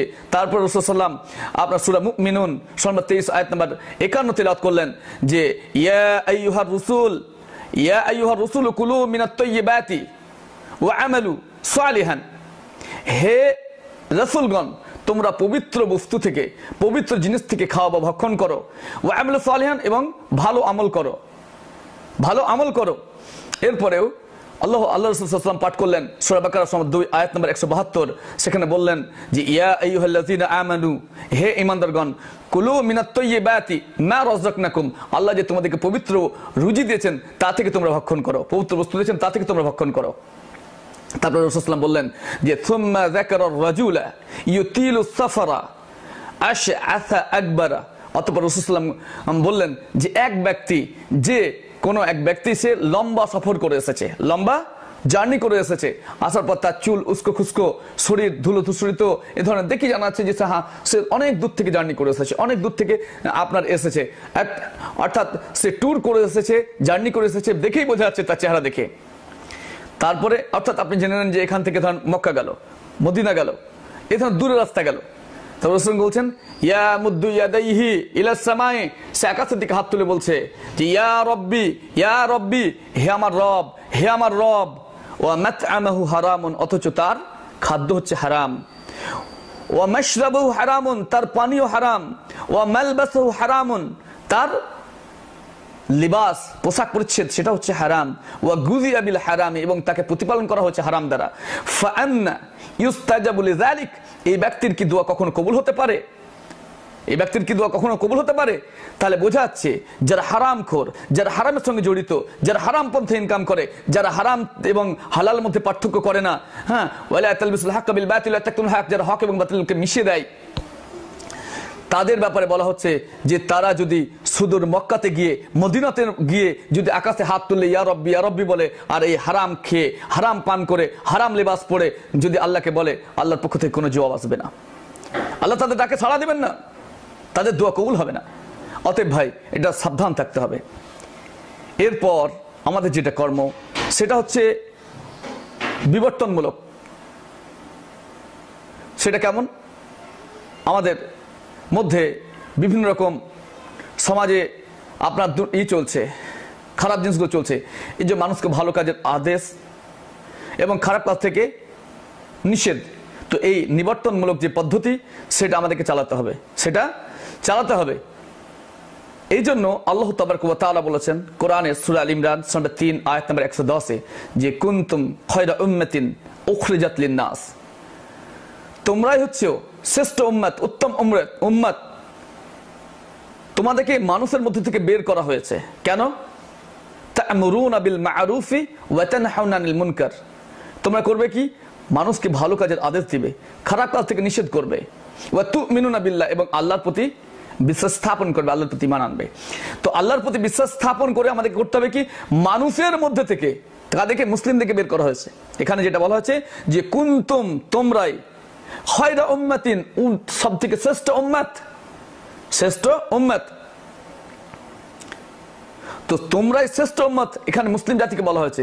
তোমাদেরকে মানুষের মধ্যে থেকে বের করে আনা হয়েছে। কেন? তোমরা ভালো কাজের আদেশ দিবে, খারাপ কাজ থেকে নিষেধ করবে। ভালো কাজের তো আদেশ তো সবাই দেয়, খারাপ কাজ থেকে নিষেধ কজন করে? এটা খুব কঠিন। খারাপ কাজ থেকে নিষেধ করা এটা খুবই কঠিন। অথচ আজকে মানুষ হয়তো খারাপ কাজের, আপনার ভালোর উপদেশ দিয়ে অনেক ব্যক্তি পাবেন, অনেক দল পাবেন, অনেক সংগঠন পাবেন, কিন্তু খারাপ থেকে নিষেধ করার ব্যাপারটা এটা নেই বললে চলে। বিভিন্ন রকম দ্বিধাগ্রস্ততা, খারাপকে খারাপ জেনে চুপ থাকা, অনেক আলেমদের ভূমিকা এই ধরনের, যে তারা সত্য জানার পর গোপন রাখে, বলতে চায় না। এই ধরনের এই ব্যাপারে কোরআনে একটা আয়াত এসেছে সূরা বাকারা নম্বর 2 আয়াত 174, সেখানে আল্লাহ তাবারক ওয়া তাআলা বলেছেন যে ইন্নাল লাযিনা ইয়াকতুমুনা মা আনজালাল্লাহু মিনাল কিতাবি ওয়া ইয়াশতারুনা বিহি থামানান কালিলা, নিশ্চয় আল্লাহ তাবারক ওয়া তাআলা কিতাবে যে অবতীর্ণ করেছেন সেগুলো জানার পর যারা গোপন রাখে বা তুচ্ছ মূল্যে বিক্রি করে, উলাইকা মা ইয়াকুলুনা ফি বুতুনিহিম ইল্লান নারা, তারা যেন তাদের পেটে আগুন দিয়ে ভরে। ওয়ালা ইউকাল্লিমুহুমুল্লাহ, আল্লাহ তাদের সঙ্গে কথা বলবেন না ইয়াউমাল কিয়ামাতে, কিয়ামতের দিন। ওয়ালা ইউযাক্কিহিম, এবং তাদেরকে পবিত্র করবেন না। ওয়ালাহুম আযাবুন আলিম, এবং তাদের জন্য রয়েছে ভয়ানক শাস্তি, তাদের জন্য রয়েছে চরমতম শাস্তি, দর্দনাক শাস্তি রয়েছে। তাহলে যারা সত্য জানার পর গোপন রাখে তাদের জন্য আল্লাহ তাবারক ওয়া তাআলা শাস্তি করে, তাদের পেটে আগুন ভরা হবে। এই জন্য আপনাকে সত্য বলতে হবে, সত্য প্রকাশ করতে হবে। এক্ষেত্রে আমরা যদি দেখি সহিহ মুসলিম কিতাবুল ঈমান বাবু বায়ানি কাউনিন নাহয়ি আনিল মুনকার মিনাল ঈমান, হাদিস নাম্বার 49, সেখানে বর্ণিত হয়েছে রাসূল সাল্লাল্লাহু আলাইহি ওয়াসাল্লাম বলেছেন যে মান রাআ মিনকুম মুনকারান ফালিয়ুগাইয়িরহু ফাবিয়াদিহি, যখন তুমি কোনো অন্যায়, কোনো মুনকার, কোনো খারাপ কাজ দেখবে, তখন তোমরা সেটাকে হাতের দ্বারা পরিবর্তন করার চেষ্টা করবে। তোমরা হাতের দ্বারা পরিবর্তন করার চেষ্টা করবে। ফাইল্লাম ইয়াস্তাতি ফাবিলিসানিহি, যদি তা সম্ভব না হয় তাহলে মুখের দ্বারা পরিবর্তন করার চেষ্টা করবে। ফাইল্লাম ইয়াস্তাতি ফাবি কলবিহি, যদি তা না হয় অন্তর দিয়ে। ওয়া যালিকা আযফুল ঈমান, আর এইটাই হচ্ছে সবথেকে দুর্বলতম ঈমান, ওইটা হচ্ছে সবথেকে দুর্বলতম ঈমান।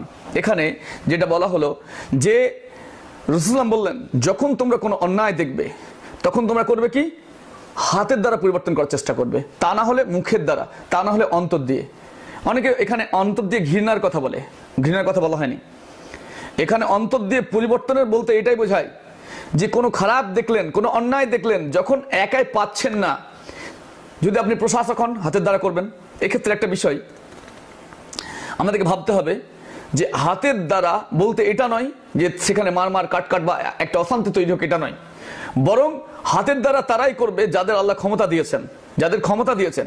সেখানে অশান্তির জন্য নয়, সেখানে যারা প্রশাসক রয়েছেন সেই প্রশাসকদের কথা বলা হয়েছে। যারা প্রশাসক, যাদের ক্ষমতা দিয়েছে আল্লাহ, তারা করবে। ন্যায্য সেখানে বিচার হবে, বিচারের পর শাস্তি, সেটা হাতের দ্বারা। তারপর মুখের দ্বারা বিভিন্নভাবে হয়। হাতের দ্বারা কয়েকটা জিনিস হতে পারে। হাতের দ্বারা মাথায় হাত বোলানো হয়, হাতের দ্বারা লেখাও হয়, হাতের দ্বারা শাস্তিও হয়, হাতের দ্বারা খারাপ জিনিস থেকে টেনে আনাও হয়। তো হাতের দ্বারা যত প্রকার পদ্ধতি আছে সেটা উন্নত থেকে উন্নততর যত রয়েছে সেটাকে আপনাকে অ্যাপ্লাই করতে হবে। যেখানে কাল পাত্র স্থান বুঝতে হবে। আপনি হাতের দ্বারা বললেই প্রথমে চড় লাগিয়ে দিলেন, এটা নয়। হাতের দ্বারা মাথায় হাত বুলিয়ে এটাও হয়, তবে হাতের দ্বারা এটা বোঝানোর কথা হয়েছে। অর্থাৎ হাতের যে ব্যবহার সেটা যত উন্নত পদ্ধতি রয়েছে সেটাকে আপনি ব্যবহার করেন কালপাত্র স্থান দেখে। 2 নাম্বার হচ্ছে আপনাকে না হলে মুখের দ্বারা আপনি খারাপ অশ্লীল বাক্য দিয়ে বলতে পারেন, আপনার মিষ্টি কথা দিয়ে বলতে পারেন। খারাপ যখন বলবেন সে খারাপটা গৃহীত হবে না, কিন্তু মিষ্টি কথা, উত্তম ভাষা সেটা গৃহীত হবে। অতএব আমাদেরকে করতে হবে কি?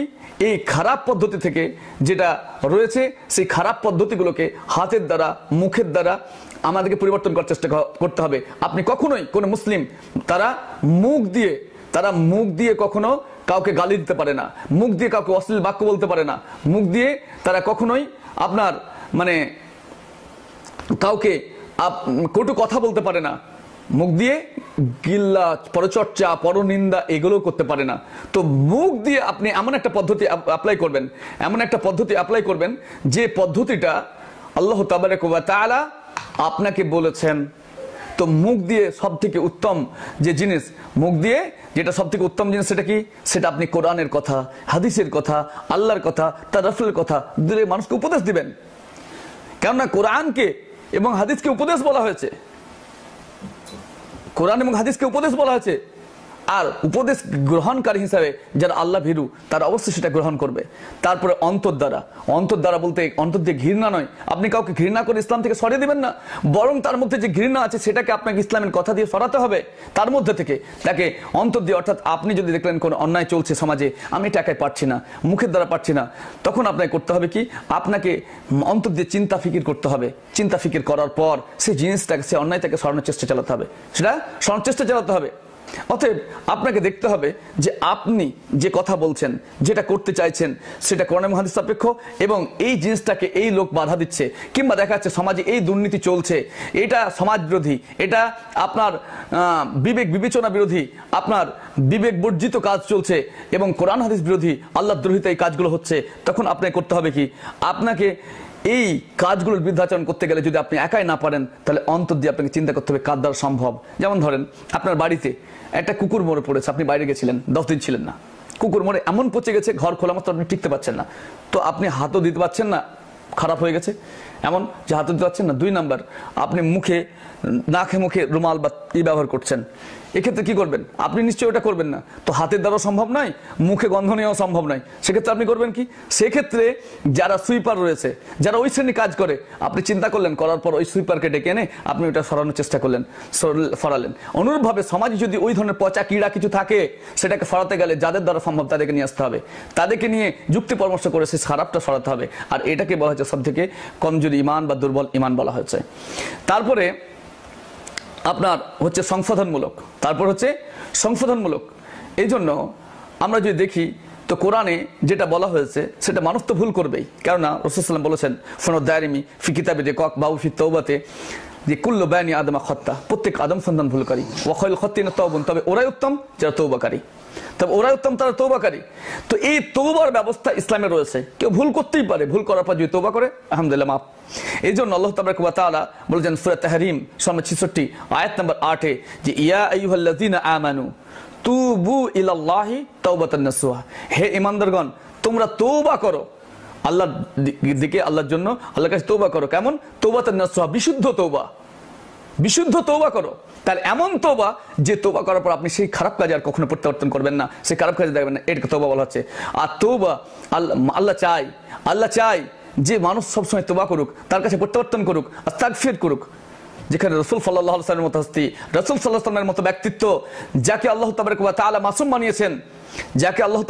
মাসুম বানিয়েছেন, সেই রাসূল সাল্লাল্লাহু আলাইহি ওয়াসাল্লাম যিনি ইমামুল আম্বিয়া, ইমামুল আউলিয়া, ইমামুর রাসূল, খাতামুন নবিয়্যিন, তিনি সবার জন্য পথ প্রদর্শক, সবার জন্য গাইড। অথচ সেই রাসূল তিনি দিনে 70 বারের অধিক আপনার তওবা ইস্তেগফার করতেন।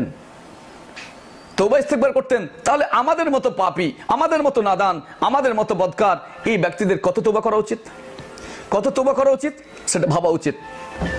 আর এই জন্যই আমাদেরকে সবসময় তওবা করতে হবে, মৃত্যুর আগে তওবা করতে হবে। তওবার ব্যাপারটা নিয়ে আমাদেরকে চিন্তা ভাবনা করতে হবে। ফেরাউনের মতো যে সমস্ত চিরকাল বিরুদ্ধাচরণ করে গেলাম, চিরকাল অন্যায় করে গেলাম, শেষে মরার মুখে যে আমি মূসার প্রতিপালক তার প্রতি ঈমান আনছি বললে চলবে না। করতে হবে সজ্ঞানে, সময় থাকতে। আর আমাদেরকে এর জন্য চেষ্টা চালাতে হবে যে আমরা কোন সময় কি পাপ করছি না করছি, এই জন্য আমাদেরকে সব সময় যেন তওবা করতে হয়, সেটা জেনে হোক না জেনে হোক।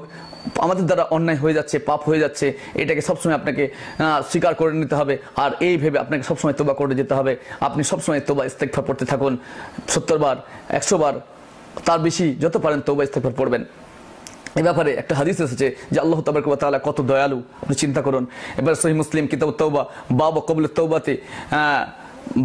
তাওবাতে মিনাজ যুনুব বলে হাদিস নাম্বার 2759, সেখানে আবু মুসা রাদিয়াল্লাহু তাআলা আনহু থেকে বর্ণিত, তিনি বলেন যে রাসূলুল্লাহ সাল্লাল্লাহু আলাইহি ওয়াসাল্লাম বলেছেন যে ইন্নাল্লাহা আযজা ওয়া জাল নিশ্চয় আল্লাহ আযজা ওয়া জাল ইয়াবসুতু ইয়াদাহু বিল্লাইলি, তিনি তার হাতকে রাতের বেলায় প্রসারিত করেন, লিয়াতুবা মুসিউন নাহার, যা দিনের বেলায় পাপ করেছে, দিনের বেলায় অন্যায় করেছে, দিনের বেলায় অপরাধ করেছে, সেই দিনের তওবা করার জন্য যেন আল্লাহর কাছে আসে, তার জন্য আল্লাহ তাবারক ওয়া তাআলা তার হাতকে প্রসারিত করে রাখেন।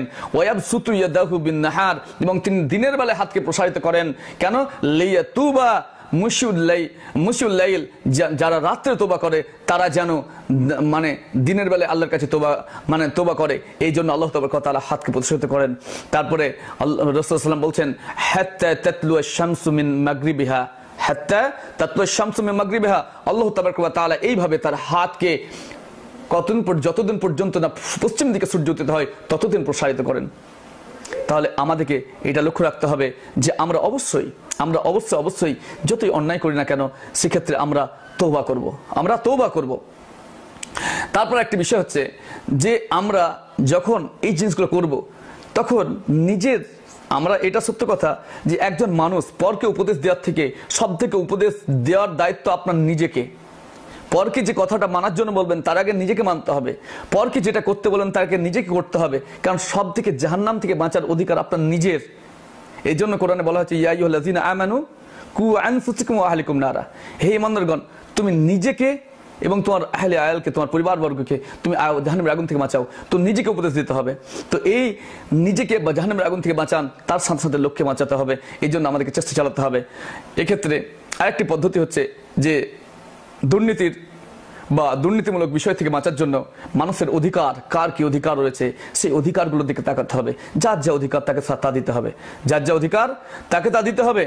এক্ষেত্রে আমরা যদি দেখি কোরআনের সূরা নম্বর 4 সূরা নিসা আয়াত নম্বর 58, সেখানে আল্লাহ তাবারক ওয়া তাআলা বলেছেন যে ইন্নাল্লাহা ইয়া'মুরুকুম, নিশ্চয় আল্লাহ তাবারক ওয়া তাআলা তোমাদেরকে নির্দেশ দিচ্ছেন আন তুআদ্দুল আমানাতি ইলা আহলিহা, যারা যার প্রাপক, যারা যার হকদার তাকে তা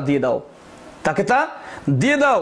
ওয়া ইযা হাকামতুম বাইনান নাস, এবং মানুষের মধ্যে যখন তোমরা বিচার করবে তখন কি করবে? আন তাহকুমু বিল আদল, তখন ন্যায়সঙ্গতভাবে তোমরা বিচার করবে। তো ইসলাম কখনো পক্ষপাতী করার নির্দেশ দেয় না, ইসলাম কখনো পক্ষপাতিত্ব করার নির্দেশ দেয় না। আজকে যদি আমরা দেখি নিচু লেভেল থেকে উঁচু লেভেল পর্যন্ত সরকারি খাতে বা বেসরকারি খাতে আমরা যদি দেখি তো যোগ্য ব্যক্তিদেরকে স্থান দেওয়া হয় না, পক্ষপাতিত্ব করা হয়। আমরা যদি দেখি যদি কোনো চাকরির জন্য যদি কেউ যায় সেক্ষেত্রে সরকারি যদি হয় সেক্ষেত্রে যদি হাত থাকে তো নিজের দলের লোক, নিজের পার্টির লোক বা আপনার নিজের গোষ্ঠীর লোক এই জিনিসগুলোকে দেওয়া হয়ে থাকে, নিজের বংশের লোককে দেওয়া হয়ে থাকে, নিজের পরিচিত তাদেরকে দেওয়া হয়ে থাকে। অথচ সেই জায়গাতেই যারা প্রাপক, যারা হকদার, যারা যোগ্য তাদেরকে বঞ্চিত করা হয়। অনুরূপভাবে বিভিন্ন খাতে বিভিন্ন অর্থ গরিবদের জন্য আসে, সেগুলোকে তাদেরকে না দিয়ে সেগুলো আত্মসাৎ করা হয়। তো যে যারা হকদার তাকে তা দেয়া হয় না, অথচ আল্লাহ তাবারক ওয়া তাআলা নির্দেশ দিচ্ছেন যে ইন্নাল্লাহা ইয়া'মুরুকুম, নিশ্চয় আল্লাহ তাবারক ওয়া তাআলা তোমাদেরকে নির্দেশ দিচ্ছেন যে আন তুআদ্দুল আমানাতি ইলা আহলিহা, যারা যার প্রাপক, যারা যার হকদার তাদেরকে তোমরা সে হক দান করো। এবং বিচার করতে গিয়ে দেখা যায় যে এটা আমাদের লোক, এটা আমার পার্টির লোক, এটা আমার বংশের লোক, এটা আমার গ্রামের লোক বা এটা আমার দেশের লোক ভাবে আপনার বিচার করতে গিয়ে পক্ষপাতিত্ব করা হয়। ইসলামে সেটা বলা হয়নি। এই জন্যই বলা হয়েছে যে ওয়াইযা হাকামতুম বাইনান নাসি, যখন তোমরা মানুষের মধ্যে বিচার করবে আন তাহকুমু বিল আদল, তখন তোমরা করবে কি? ন্যায়সঙ্গতভাবে বিচার করো। এই জন্য সহিহ বুখারী কিতাবুস সাম এর হাদিস নাম্বার 1968 সেখানে বর্ণিত হয়েছে, রাসূল সাল্লাল্লাহু আলাইহি ওয়াসাল্লাম বলেছেন যে ইন্না লিরাব্বিকা আলাইকা হাক্কুন, নিশ্চয় তোমাদের প্রতিপালকের হক তোমাদের প্রতি রয়েছে। ওয়ালি নাফসিকা আলাইকা হাক্কান, এবং তোমাদের নিজের নাফসের হক তোমাদের প্রতি রয়েছে। ওয়ালি আহলিকা আলাইকা হাক্কান, এবং তোমার পরিবারবর্গের হক রয়েছে। তারপরে বলা হয়েছে যে প্রত্যেকের হক এক এক করে, যে আল্লাহর হক, তোমার নিজের নাফসের হক, তোমার পরিবারের হক, তারপরে ফাতি কুল্লাজি হাক্কিন হাক্কাহু, যার যে হক রয়েছে তাকে তার হক দিয়ে দাও। অর্থাৎ প্রত্যেক প্রাপককে তার হক, তার অধিকার তোমরা দিয়ে দাও। তাহলে সকলের হক দিতে হবে, যার যা হক, এখানে পক্ষপাতিত্ব করা যাবে না। আল্লাহর হক সেটা যদি আপনি মানুষকে দেন, অর্থাৎ যেমন আল্লাহর হক হচ্ছে ইবাদতের ক্ষেত্রে মুআয ইবনে জাবাল রাদিয়াল্লাহু তাআলা থেকে একটা হাদিস রয়েছে, সেই হাদিসটা এসেছে কিতাবুল জিহাদ ওয়াস সিয়ার বাবুল ইসমুল ফিরাস ওয়াল হিমার হাদিস নাম্বার 2856 সেখানে বর্ণিত হয়েছে, মুআয ইবনে জাবাল রাদিয়াল্লাহু তাআলা আনহু বলেন যে আমি একদা কুনতু রিদফান নবী সাল্লাল্লাহু আলাইহি সাল্লাম আলা হিমারিন, আমি রাসূল সাল্লাল্লাহু আলাইহি ওয়াসাল্লামের সাথে একদিন একটি গাধার পিঠে রাসূল সাল্লাল্লাহু আলাইহি পিছনে ছিলাম। তারপরে রাসূল সাল্লাল্লাহু আলাইহি ওয়াসাল্লাম আমাকে জিজ্ঞাসা করলেন, হে মুআয তুমি কি জানো আল্লাহর হক কি এবং বান্দার হক কি? তখন তিনি বললেন আল্লাহু ওয়া রাসূলুহু আলাম, আল্লাহ এবং তার রাসূল অধিক জানেন। তারপরে রাসূল সাল্লাল্লাহু আলাইহি ওয়াসাল্লাম বললেন আল্লাহর হক হচ্ছে যে বান্দারা শুধু তারই ইবাদত করবে এবং তার সঙ্গে কাউকে শরীক করবে না, আর বান্দার হক হচ্ছে যদি তারা আল্লাহর সঙ্গে কাউকে শরীক না করে তাহলে আল্লাহ তার বান্দাদেরকে আযাব দিবেন না, বান্দাদেরকে শাস্তি দিবেন না, কষ্ট দিবেন না। তখন মুআয ইবনে জাবাল রাদিয়াল্লাহু তাআলা আনহু রাসূলকে বলেন, হে রাসূল আমি কি মানুষ করেছি এটা জানিয়ে দেবো? তিনি বললেন যে না, তুমি এই সুসংবাদ মানুষের কাছে পৌঁছাবে না, কেননা এটা যদি করা হয় তো মানুষ আল্লাহর উপরে ভরসা করে থেকে যাবে। তাহলে বোঝা যাচ্ছে যে আল্লাহর হক যেটা সেটা আল্লাহকে দিতে হবে, সেটা বান্দাকে দিয়ে যাবে না। এখানে আল্লাহর হক বলতে কি আল্লাহ আমাদেরকে সৃষ্টি করেছেন, তিনি আমাদের রব, তিনি আমাদের প্রতিপালক। অতএব ইবাদত, উপাসনা, দুয়া, আশা, আকাঙ্ক্ষা, তওয়াব, সিয়াম, মানত, নজর, নিয়াজ যেগুলো রয়েছে সব হচ্ছে আল্লাহর হক, এগুলো আল্লাহকে দিতে হবে। এই জিনিসগুলো যদি কোনো সৃষ্টির, সে জিন হোক, সে ফেরেশতা হোক, সে নবী হোক, সে ওলিয়া উলিয়া হোক, যাকেই হোক না কেন, আল্লাহর যে অধিকার, আল্লাহর যে হক সেটা যদি আপনি দিয়ে থাকেন তাহলে আপনি অন্যায় করলেন, এটা শিরক। আল্লাহর হক আপনি কখনো দিতে পারেন না। যেমন স্বামীর হক স্ত্রী স্বামী ছাড়া যেমন কাউকে দিতে পারে না, অনুরূপভাবে আল্লাহর হক আল্লাহ ছাড়া কোনো মানুষ, কোনো বান্দা আল্লাহ ছাড়া অন্য কাউকে দিতে পারে না, কোনো কাউকে দিতে পারে না। অনুরূপভাবে প্রত্যেক নাফসের নিজের নিজের নাফসের অধিকার রয়েছে, সেগুলো নিজেকে দিতে হবে। অনুরূপভাবে পরিবারের হক পরিবারকে দিতে হবে, এবং পারস্পরিক যে অধিকার রয়েছে প্রত্যেকের অধিকার, প্রত্যেকটা মানুষের অধিকার সেগুলো দিতে হবে। সেটা রাষ্ট্রীয় ক্ষেত্রে যে অধিকার রয়েছে সেটা রাষ্ট্রে যারা আপনার বসে আছেন বিভিন্ন উচ্চ পদে সেই অধিকারগুলো তাদেরকে দিতে হবে। আপনার তারপরে রাজ্য লেভেলে যে অধিকারগুলো বন্টনের কথা বলা হয়েছে সেই অধিকারগুলো যারা দায়িত্ব নিয়েছেন সেই দায়িত্ব তাদেরকে পালন করতে হবে। তারপরে আপনার যারা পঞ্চায়েত লেভেলে বা জেলা লেভেলে রয়েছে সেইভাবে, তারপরে গ্রাম্য লেভেলে যারা প্রধান মেম্বার যারা যেভাবে আছেন তাদেরকে সেই জিনিসগুলো তাদেরকে পালন করতে হবে। এক কথায় মুসলিম ব্যক্তি যখন হবে তখন সে ব্যক্তি তার দায়িত্ব অবশ্যই পালন করে চলবে, তার দায়িত্ব অবশ্যই পালন করে চলবে। অতএব এই বিষয়টি আমাদেরকে লক্ষ্য রাখতে হবে, আমরা যেন কোনো অবস্থাতেই আল্লাহর বিরুদ্ধাচরণ করে, মানে আল্লাহর হুকুমের অবাধ্যতায় রাসূল সাল্লাল্লাহু আলাইহি ওয়াসাল্লামের পন্থা বাদ দিয়ে আমরা দুনিয়াকে স্থায়ী ভেবে নিয়ে এই দুর্নীতির সঙ্গে জড়িয়ে পড়বো না, এবং দুর্নীতি করতে দেখে মুখ বুজে থাকবো না। অর্থাৎ ভালো কাজের আদেশ, খারাপ কাজের নির্দেশ, আর ভালো কাজের আদেশ এবং নির্দেশ প্রথমে নিজেকে দিতে হবে, তারপরে সমাজের যারা আমাদের ছত্রছায়ায় বসবাস করে, পারস্পরিক বসবাস করি, প্রত্যেককে দিতে হবে এবং প্রত্যেকে পালন করে চলতে হবে। যদি এটা করা হয় তো দুর্নীতিমুক্ত সমাজ গঠিত হবে। এরপর আমরা যখন অর্থ সম্পদ এগুলো অর্জন করি তখন কোনো নীতিমালা আমাদের মধ্যে থাকে না। এক্ষেত্রে ঘুষ, জুয়া, মদ এইভাবে বিক্রি করে আমরা টাকা ইনকাম করি। এই জিনিসগুলো আমরা জানি যে এই জিনিসগুলো হারাম। আল্লাহ তাবারক ওয়া তাআলা সূরা মাইদা 5 আয়াত নম্বর 90 বলেছেন যে ইয়া আইয়ুহাল্লাযীনা আমানু, হে মানুষগণ, ইন্নামাল খামরু ওয়াল মাইসিরু ওয়াল আনসাবু ওয়াল আজসামু রিজসুম মিন আমওয়ালিশ শাইতান ফাজতানিবুহু লাআল্লাকুম তুফলিহুন। নিশ্চয় মদ, জুয়া, লটারি এগুলো সব হচ্ছে শয়তানের কাজ, তোমরা এগুলোকে বর্জন করো। তো এই জিনিসগুলো থেকে যদি কেউ আপনার অর্থ উপার্জন করে সেগুলো কাজে দেবে না, সেগুলো হারামের অন্তর্ভুক্ত। আর হারাম খোর যদি মক্কায় গিয়ে যে আল্লাহ করে তো আল্লাহ তার ইবাদত কবুল করবেন না। সেটা আমরা পূর্ববর্তী হাদিসে পেলাম, আলোচনাতে আমরা উপস্থাপন করেছি। এখন আমরা যেটা করব সেটা হচ্ছে উপদেশমূলক কি?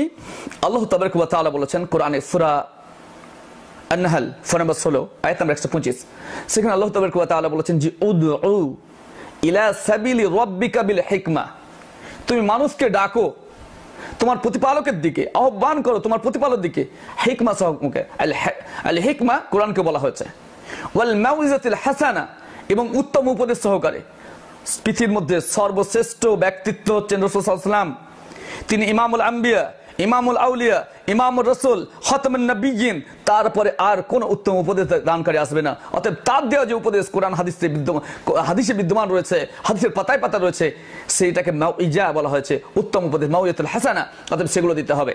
সেই উপদেশ দিয়ে মানুষকে আল্লাহর পথে আহ্বান করতে হবে। তুমি ডাকো তোমার প্রতিপালকের দিকে আল হিকমা, হিকমত দ্বারা, ওয়াল মাউইজাতুল হাসানা, উত্তম উপদেশ দ্বারা, ওয়াজাদিলহুম বিল্লাতি হিয়া আহসান, এবং প্রয়োজনে তোমরা উত্তম পন্থায় মত বিনিময় করো, তর্ক করো, ঝগড়া ফাসাদের মাধ্যমে নয়। অতএব এটা আমাদেরকে দেখতে হবে।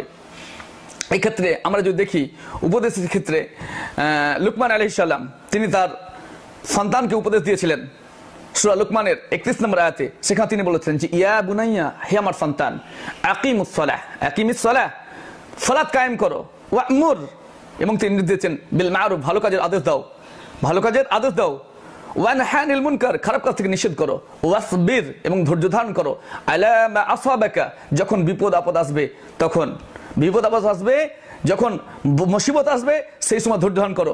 তো নিজের সন্তানকে উপদেশ দিচ্ছেন কি দিয়ে? কোরআন দিয়ে। প্রথম উপদেশ যদি আপনি দেন আপনার সন্তানকে ছোট থেকে সাথে নিয়ে নামাজ পড়েন, এই নামাজ পড়তে গিয়ে সে আল্লাহকে ভয় হবে, আল্লাহকে সর্বদা স্মরণ করবে, দিনে 5 বার আল্লাহকে স্মরণ করছে, সেই ব্যক্তি সবসময় ভাববে যে আল্লাহ আমাকে দেখছেন, তো তার দ্বারা অন্যায় হতে পারে না। সে ভালো কাজের আদেশ দিবে, খারাপ কাজ থেকে নিষেধ করবে এবং ধৈর্য ধারণ করবে।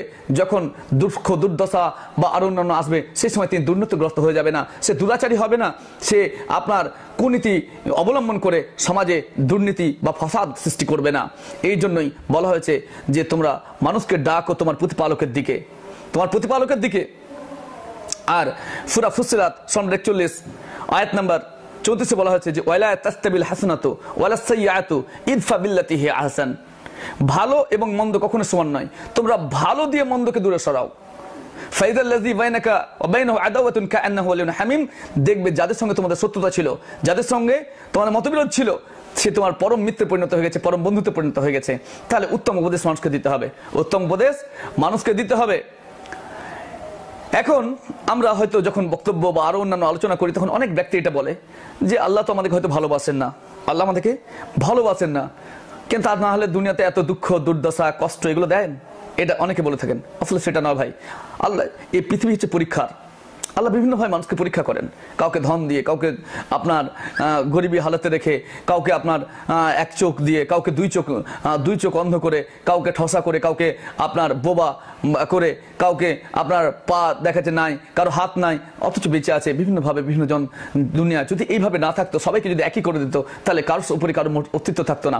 আল্লাহ প্রত্যেকের প্রত্যেকের মর্যাদা রেখেছেন, একে অপরের উপরে মর্যাদা রেখেছেন। তো এটা হচ্ছে দুনিয়া, আর এটা পরীক্ষার হল, এটা দারুল ইমতিহান। পৃথিবীকে বলা হচ্ছে পরীক্ষা আর জায়গা। তো এই পরীক্ষার জায়গাতে আল্লাহ তাআলা পরীক্ষার জন্য পাঠিয়েছেন। এখন যাকে যত ধন দৌলত দেওয়া হবে তার তত বেশি, যার কাছে যত বেশি সম্পদ থাকবে, যে যত দায়িত্বশীল, তার তত প্রশ্নের জবাব দিতে হয় বেশি। তো যারা গরিব মানুষ তাদের জন্য একটা সুসংবাদ রয়েছে। হাদিস রয়েছে সুনান তিরমিজি আবওয়াবুজ জুহুদে, সেখানে হাদিস নাম্বার 2354, সেখানে বর্ণিত হয়েছে রাসূলুল্লাহ সাল্লাল্লাহু আলাইহি ওয়াসাল্লাম বলেছেন যে ইয়াদখুলুল ফুকারাউল মুসলিমিনা, অর্থাৎ প্রবেশ করবে ফুকারাউল মুসলিমিনাল জান্নাতা, যারা ফকির, মুসলিমদের মধ্যে যারা ফকির তারা জান্নাত প্রবেশ করবে, ক্বাবলা আগনিয়াইহিম বিনিসফি আইমিন, অর্থাৎ নিসফি ইয়াউমিন, তারা করবে কি হাফ দিন আগে তারা প্রবেশ করবে। তো এই হাফ দিন বলতে কি, ওয়াহুয়া 500 আমিন, সেটা হচ্ছে 500 বছর। তাহলে বোঝা যাচ্ছে যে আল্লাহ তাবারক ওয়া তাআলা গরিবদেরকে ধনীদের থেকে 500 বছর আগে জান্নাতে দেবেন, 500 বছর আগে জান্নাতে দেবেন। আর আল্লাহর কাছে কোন ধনী দরিদ্র বড় লোক, কালো সাদা, আপনার ইয়ে হচ্ছে সৈয়দ, এ পাঠান, এ অমুক, এ অতমুক, এটা দেখবেন না। আল্লাহ কাউকে কোনো জাত বংশ গোষ্ঠী দেখে বা আপনার দেশ, কালো সাদা, ছোট অস্পৃশ্য, আপনার ধনী দরিদ্র কিছু দেখে, আপনার নারী পুরুষ এ দেখে বিচার করবেন না। আল্লাহর কাছে সবথেকে শ্রেষ্ঠকে আপনার আল্লাহ তাবারক ওয়া তাআলা সূরা হুজরাত 13 বলেছেন যে ইন্নাল্লাহা আকরামাকুম, আল্লাহর কাছে সম্মানিত ওই ব্যক্তি, ইন্নাল্লাহা আকরামাকুম ইনদাল্লাহি আতকাকুম, যে ব্যক্তি আল্লাহর কাছে সবথেকে তাকওয়াবান, আতকিয়া, যে ব্যক্তি আতকিয়া, তো সেই ব্যক্তি হচ্ছে আল্লাহর কাছে শ্রেষ্ঠ, সেই ব্যক্তি হচ্ছে আল্লাহর কাছে উত্তম,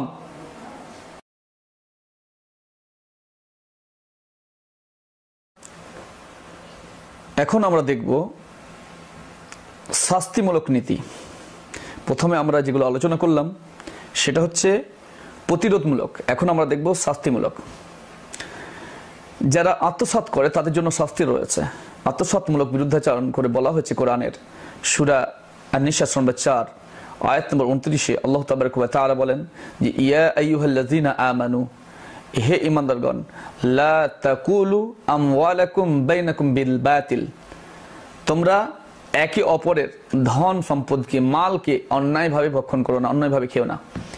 তো আল্লাহ তাবারাক ওয়া তাআলা এখানে নিষেধ করলেন, মানে মুমিন মাত্রই, মুসলিম মাত্রই, যারা আল্লাহতে বিশ্বাস করে, আখিরাতে বিশ্বাস করে, নবীতে বিশ্বাস করে, যারা নবীর মুহাব্বতকারী বলে আজকে নিজেকে প্রচার করতে চায়, তাদের আবশ্যিকভাবে করণীয় বা উচিত হচ্ছে যেন অন্যায়ভাবে কারো মাল ভক্ষণ না করে, কোনো ভক্ষণ না করে। কেননা এ ব্যাপারে রাসূল সাল্লাল্লাহু আলাইহি সাল্লামের সতর্ক বাণী হচ্ছে সহিহ বুখারী কিতাবুল মাযালিমি ওয়াল গাজবি, কিতাবুল মাযালিমি ওয়াল গাজবি, সেখানে বাবুল ইসমি মান যালামা সাইয়্যাম মিনাল আরদি অনুচ্ছেদে বর্ণিত হয়েছে, হাদিস নাম্বার 2454। সেখানে আন সালিম বর্ণনা করছেন আন আবিহি, তার পিতা থেকে, রাদিয়াল্লাহু তাআলা আনহু, সালিম তার পিতা থেকে বর্ণনা করছেন, কল, তিনি বলেন যে কলেন নবী সাল্লাল্লাহু আলাইহি ওয়াসাল্লাম, রাসূল সাল্লাল্লাহু আলাইহি ওয়াসাল্লাম বলেছেন, মান আখাযা মিনাল আরদি সাইয়্যান বিগাইরি হাক্কিহি, যে ব্যক্তি অন্যায়ভাবে জমিনের 1 বিঘত পরিমাণ, একটি পরিমাণ যদি অন্যায়ভাবে কেউ কারো ভক্ষণ করে, কেউ যদি নিয়ে নেয়, তাহলে কি হবে?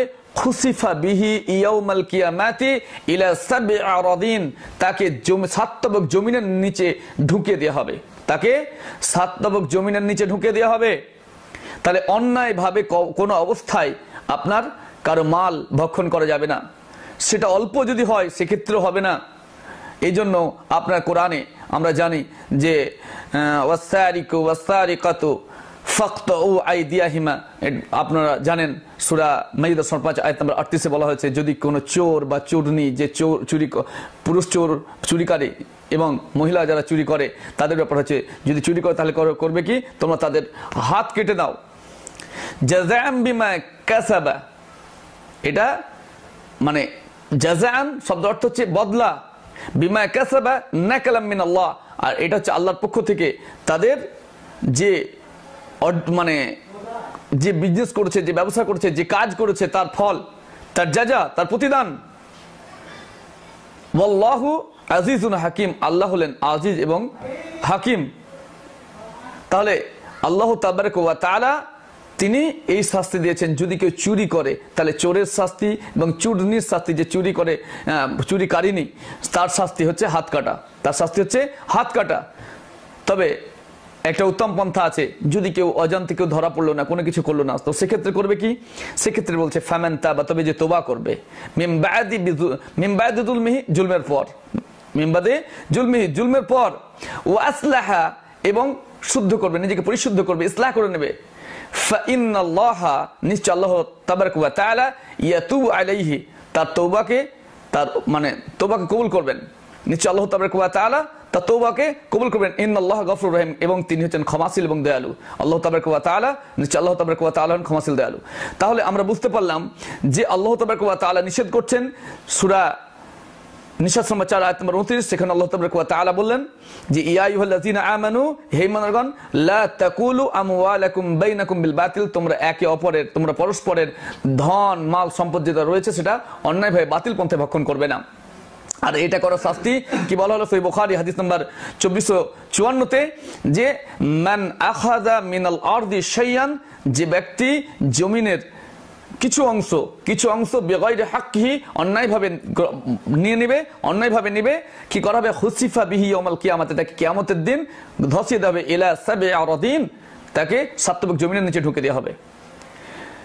এরপর যারা আজকে আপনার দলীয়করণ বা স্বজন প্রীতি দেখায়, তাদের ব্যাপারে আল্লাহ তাবারক ওয়া তাআলা তো বলেছেন, আল্লাহ তাবারক ওয়া তাআলা বলেছেন কোরআনের সূরা নিসা 4 আয়াত নাম্বার 58-তে, যে ইন্নাল্লাহা ইয়া'মুরুকুম, নিশ্চয় আল্লাহ তাবারক ওয়া তাআলা নির্দেশ দিচ্ছেন যে আন তুআদ্দুল আমানাতি ইলা আহলিহা, যারা যার প্রাপক তাকে তার প্রাপ্য দিয়ে দাও, তাদের প্রাপ্য দাও। ওয়া ইযা হাকামতুম, এবং যখন তোমরা বিচার করবে, বাইনান নাসি, মানুষের মধ্যে, আন তাহকুমু, তখন তোমরা বিচার করো, বিল আদল, ন্যায়সঙ্গতভাবে, ন্যায়সঙ্গতভাবে।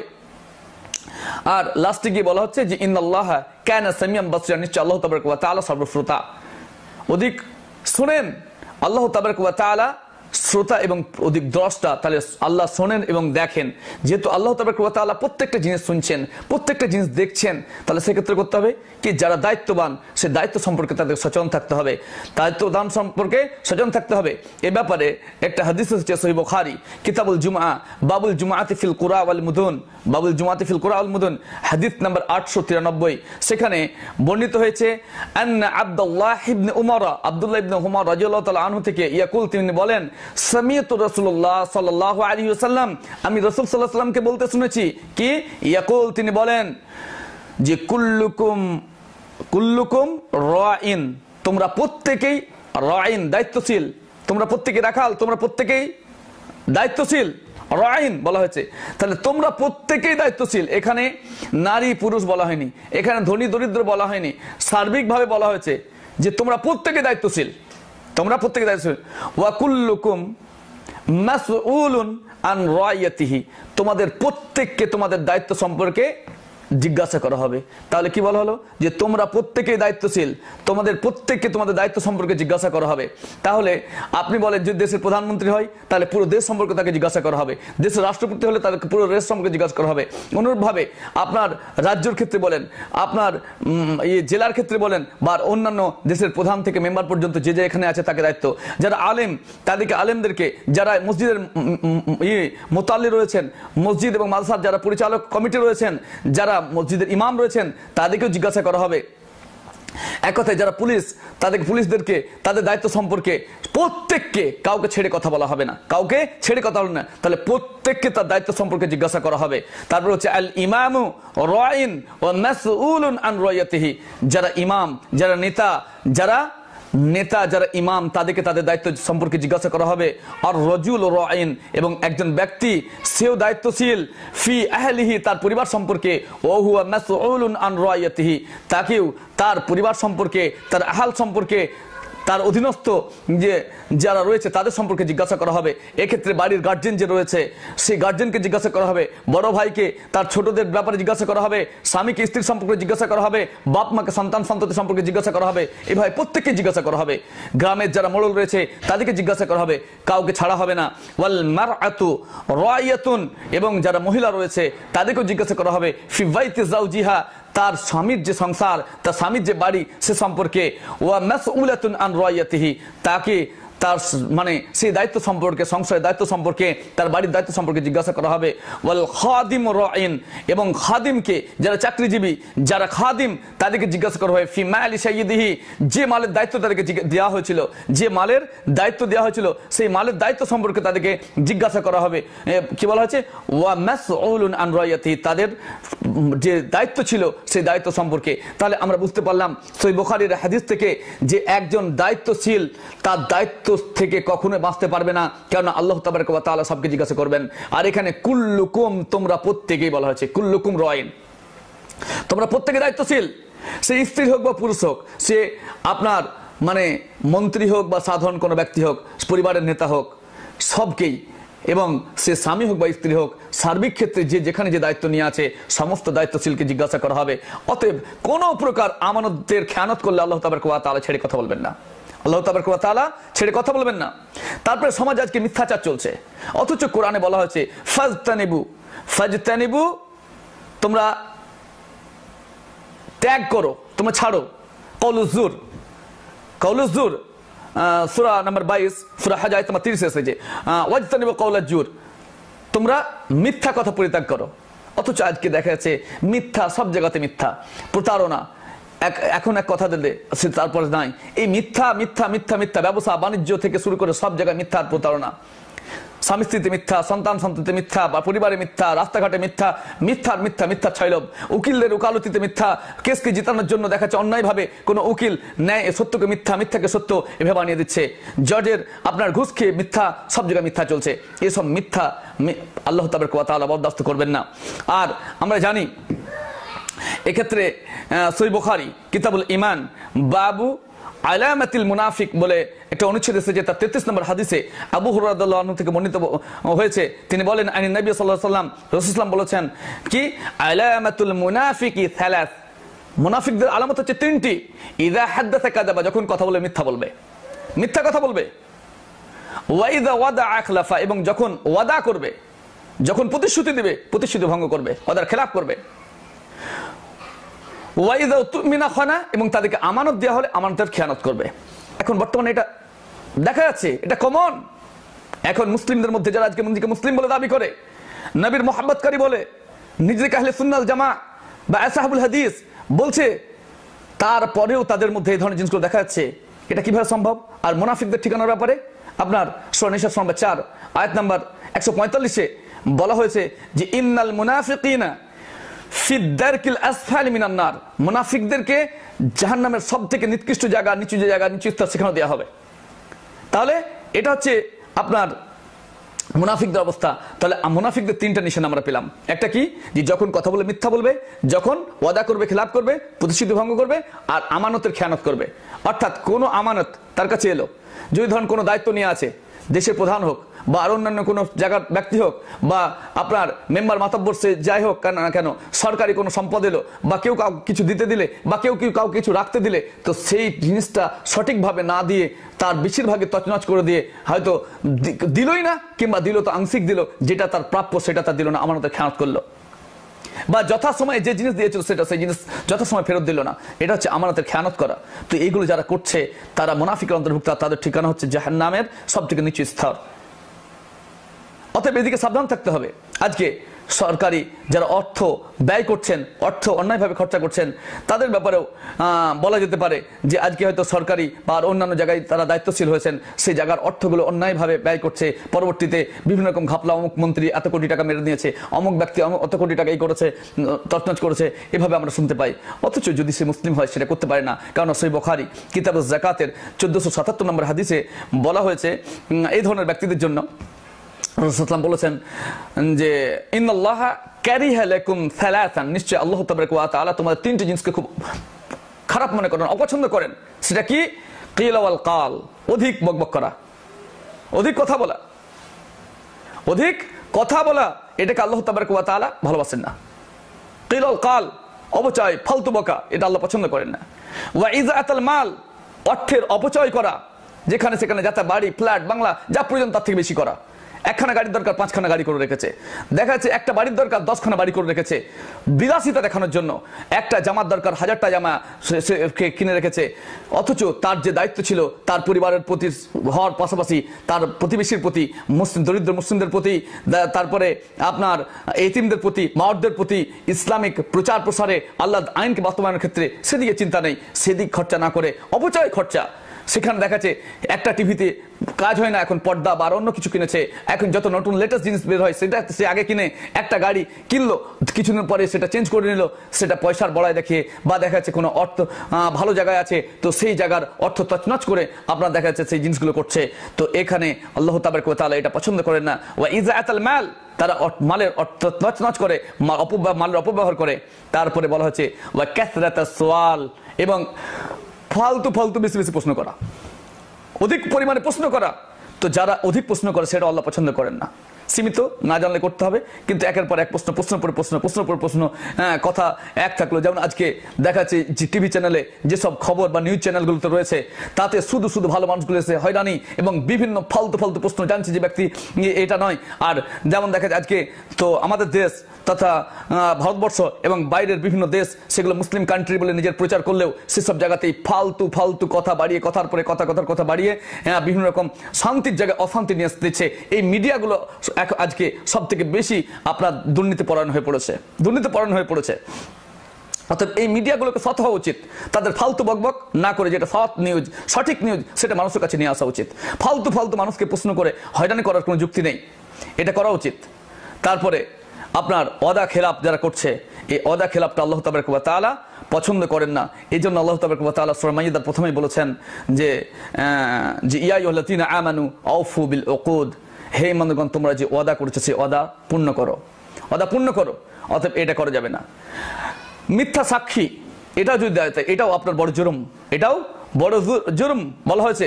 কারণ সহিহ বুখারী কিতাবুস শাহাদাত বাবু মা কিলা ফি শাহাদাতিজ জুর, হাদিস নাম্বার 2653 সেখানে বর্ণিত হয়েছে যে আনাস রাদিয়াল্লাহু তাআলা আনহু قال আনাস রাদিয়াল্লাহু তাআলা থেকে বর্ণিত তিনি বলেন সুইলা রাসূলুল্লাহ সাল্লাল্লাহু আলাইহি সাল্লাম রাসূলুল্লাহকে জিজ্ঞাসা করা হয় আনিল কাবাইর বড় গুনাহ সম্পর্কে قال তিনি বলেন আল ইশতারাকু বিল্লাহ বা আল ইশরাকু বিল্লাহ আল্লাহর সঙ্গে শিরক করা, আল্লাহর সঙ্গে শিরক করা, ওয়া উকুকুল ওয়ালিদাইন পিতামাতার অবাধ্য হওয়া, পিতামাতার অবাধ্য হওয়া, ওয়া কাতলুন নাফস এবং অন্যায়ভাবে কাউকে হত্যা করা, অন্যায়ভাবে কাউকে হত্যা করা, ওয়া শাহাদাতুজ জুর এবং মিথ্যা সাক্ষ্য দেওয়া।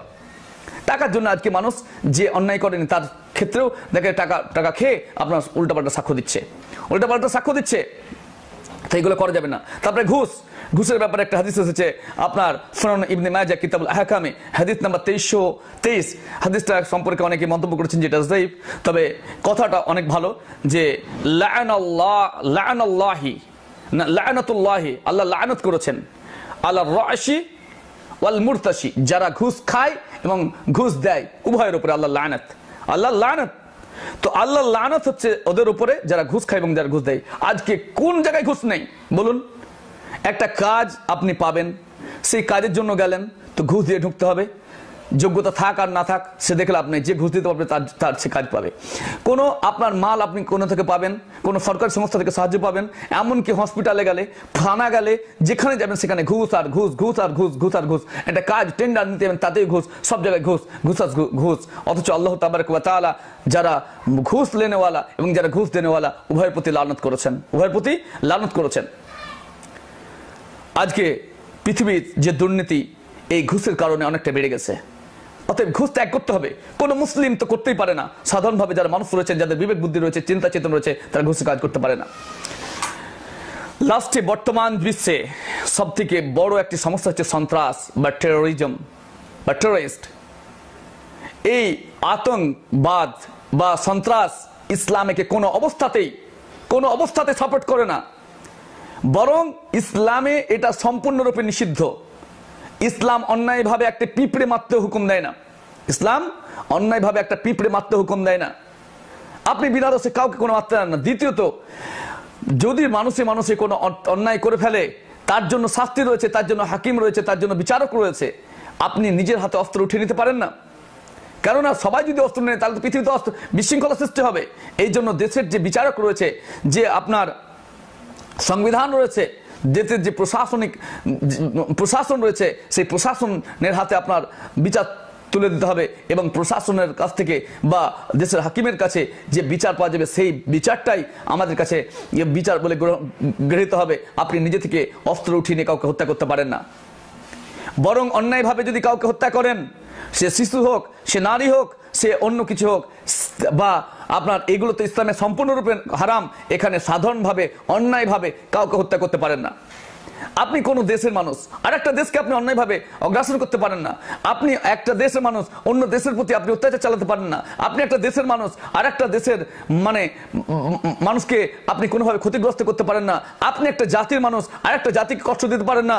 আপনি জাতির সংখ্যাগরিষ্ঠতা দেখিয়ে কারো উপর বল প্রয়োগ করতে পারেন না, কাউকে জোর জবরদস্তি করতে পারেন না। এগুলো করতে পারেন না, এগুলো অন্যায়।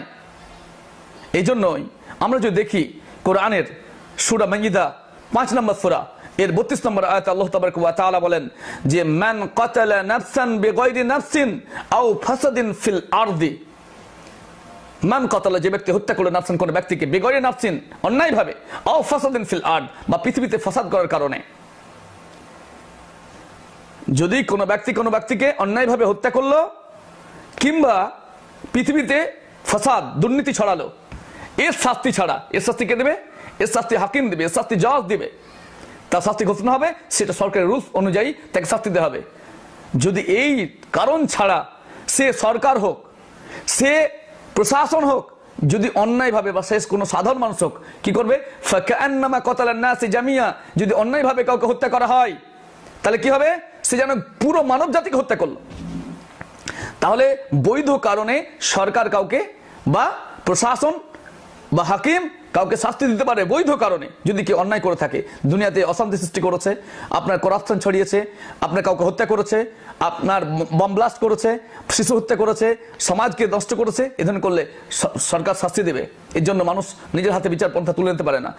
কিন্তু যদি কেউ অন্যায়ভাবে কাউকে হত্যা যদি করে, তাহলে সে যেন পুরো মানব জাতিকে হত্যা করলো।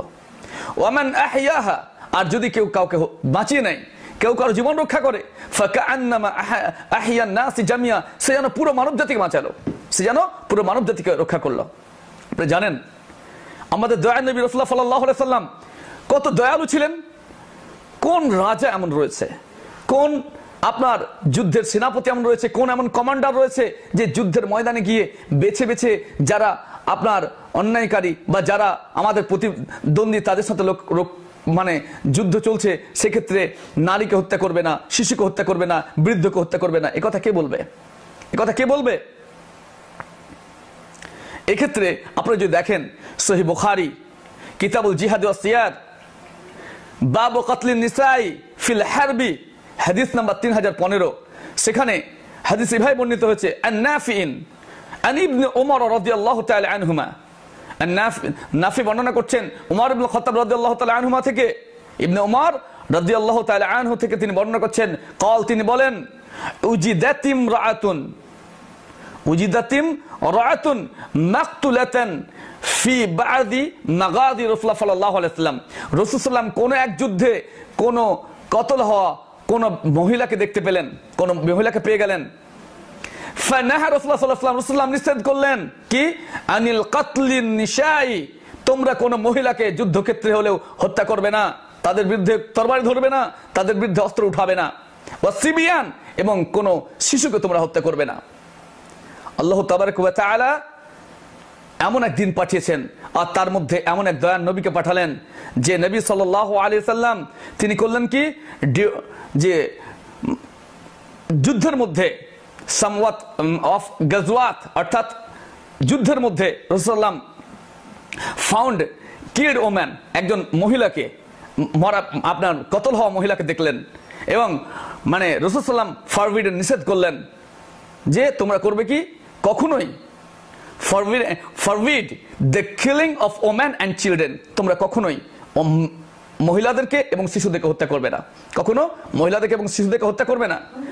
এছাড়াও আমরা যদি দেখি সুনানো আবি দাউদ কিতাবুল জিহাদ হাদিস নাম্বার 2613, সেখানে বর্ণিত হয়েছে রাসূল সাল্লাল্লাহু আলাইহি ওয়াসাল্লাম বলেছেন যে তোমরা করবে কি, ইগযু বিসমিল্লাহ, তোমরা আল্লাহর পথে জিহাদ করবে, আল্লাহর পথে লড়বে, আল্লাহর পথে যুদ্ধ করবে। এই যুদ্ধটা কখন? যখন কাফিররা মুসলিমদের উপর অত্যাচার করেছিল, কাফিররা মুসলিমদের উপর চড়াও হয়েছিল, মুসলিমদের বিভিন্ন শর্ত ভঙ্গ করেছিল, মুসলিমদেরকে ধরে ধরে হত্যা করছিল, সেই সময়কার ঘটনা। ফি সাবিলিল্লাহ, তোমরা ব্যক্তিগত কোনো আকর্ষণ নয়, ব্যক্তিগত কোনো আকর্ষণ নয়, কেউ কাউকে আপনার কারো প্রতি রাগ রয়েছে সেজন্য নয়, বরং যখন আল্লাহর রাস্তায় যুদ্ধ করবে। কেননা যখন কাফেররা মুসলিমদেরকে হত্যা করছিল, শুধু একটাই কারণ ছিল যে তারা মুসলিম হয়েছিল, তাদেরই হয়তো সন্তান বা তাদেরই হয়তো আপনার বাপ দাদা চাচা ভাই বোন কেউ আপনার মুসলিম হয়ে যাচ্ছিল, তখন মুসলিমদের প্রতি তাদের আক্রোশ তৈরি হচ্ছিল। তো সেই সময়কার ঘটনা। ওয়াকাতিলু মান কাফারা বিল্লাহ, যারা আল্লাহর সাথে কুফরি করেছে, যারা আল্লাহর কে অবিশ্বাস করেছে, যারা আল্লাহর সঙ্গে প্রতারণা করেছে, তাদের কথা বলা হয়েছে। তো সেক্ষেত্রে রাসূল সাল্লাল্লাহু আলাইহি ওয়াসাল্লাম বললেন যে তোমরা আল্লাহর নাম নিয়ে আল্লাহর পথে যারা আল্লাহতে অস্বীকারী, আল্লাহর মার সাথে বিরুদ্ধাচরণকারী, তাদের বিরুদ্ধে তোমরা যুদ্ধ করবে।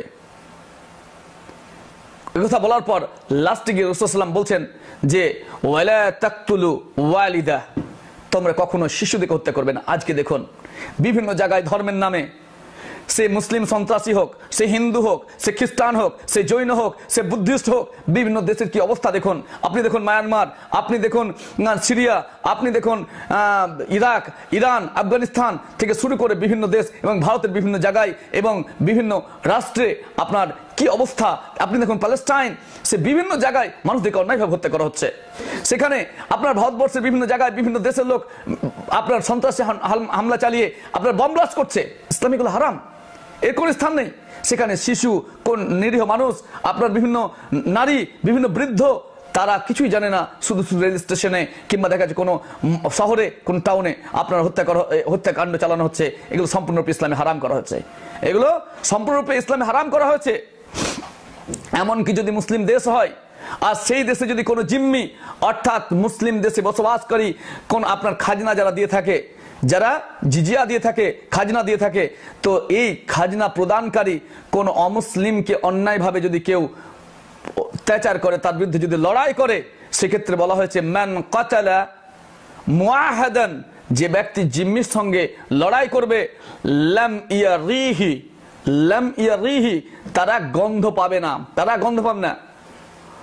রাইহাতাল জান্নাহ, তারা জান্নাতের কোনো গন্ধ পাবে না, তারা জান্নাতের কোনো প্রকার গন্ধ পাবে না। অথচ এই জান্নাতের গন্ধের ব্যাপারে বলা হয়েছে যে এই জান্নাতের গন্ধ 800 বছরের পথের থেকেও আপনার শোনা যায়, গন্ধ পাওয়া যায়। এই হাদিসটি সহিহ বুখারী কিতাবুল জিজিয়ার হাদিস নাম্বার 3166 এসেছে। তাহলে আপনি কোনো অবস্থাতেই আপনি হত্যাকাণ্ড চালাতে পারবেন। তারপরে বম ব্লাস্ট, চিন্তা করুন, এতে আগুন রয়েছে, আগুন দিয়ে পুরানো।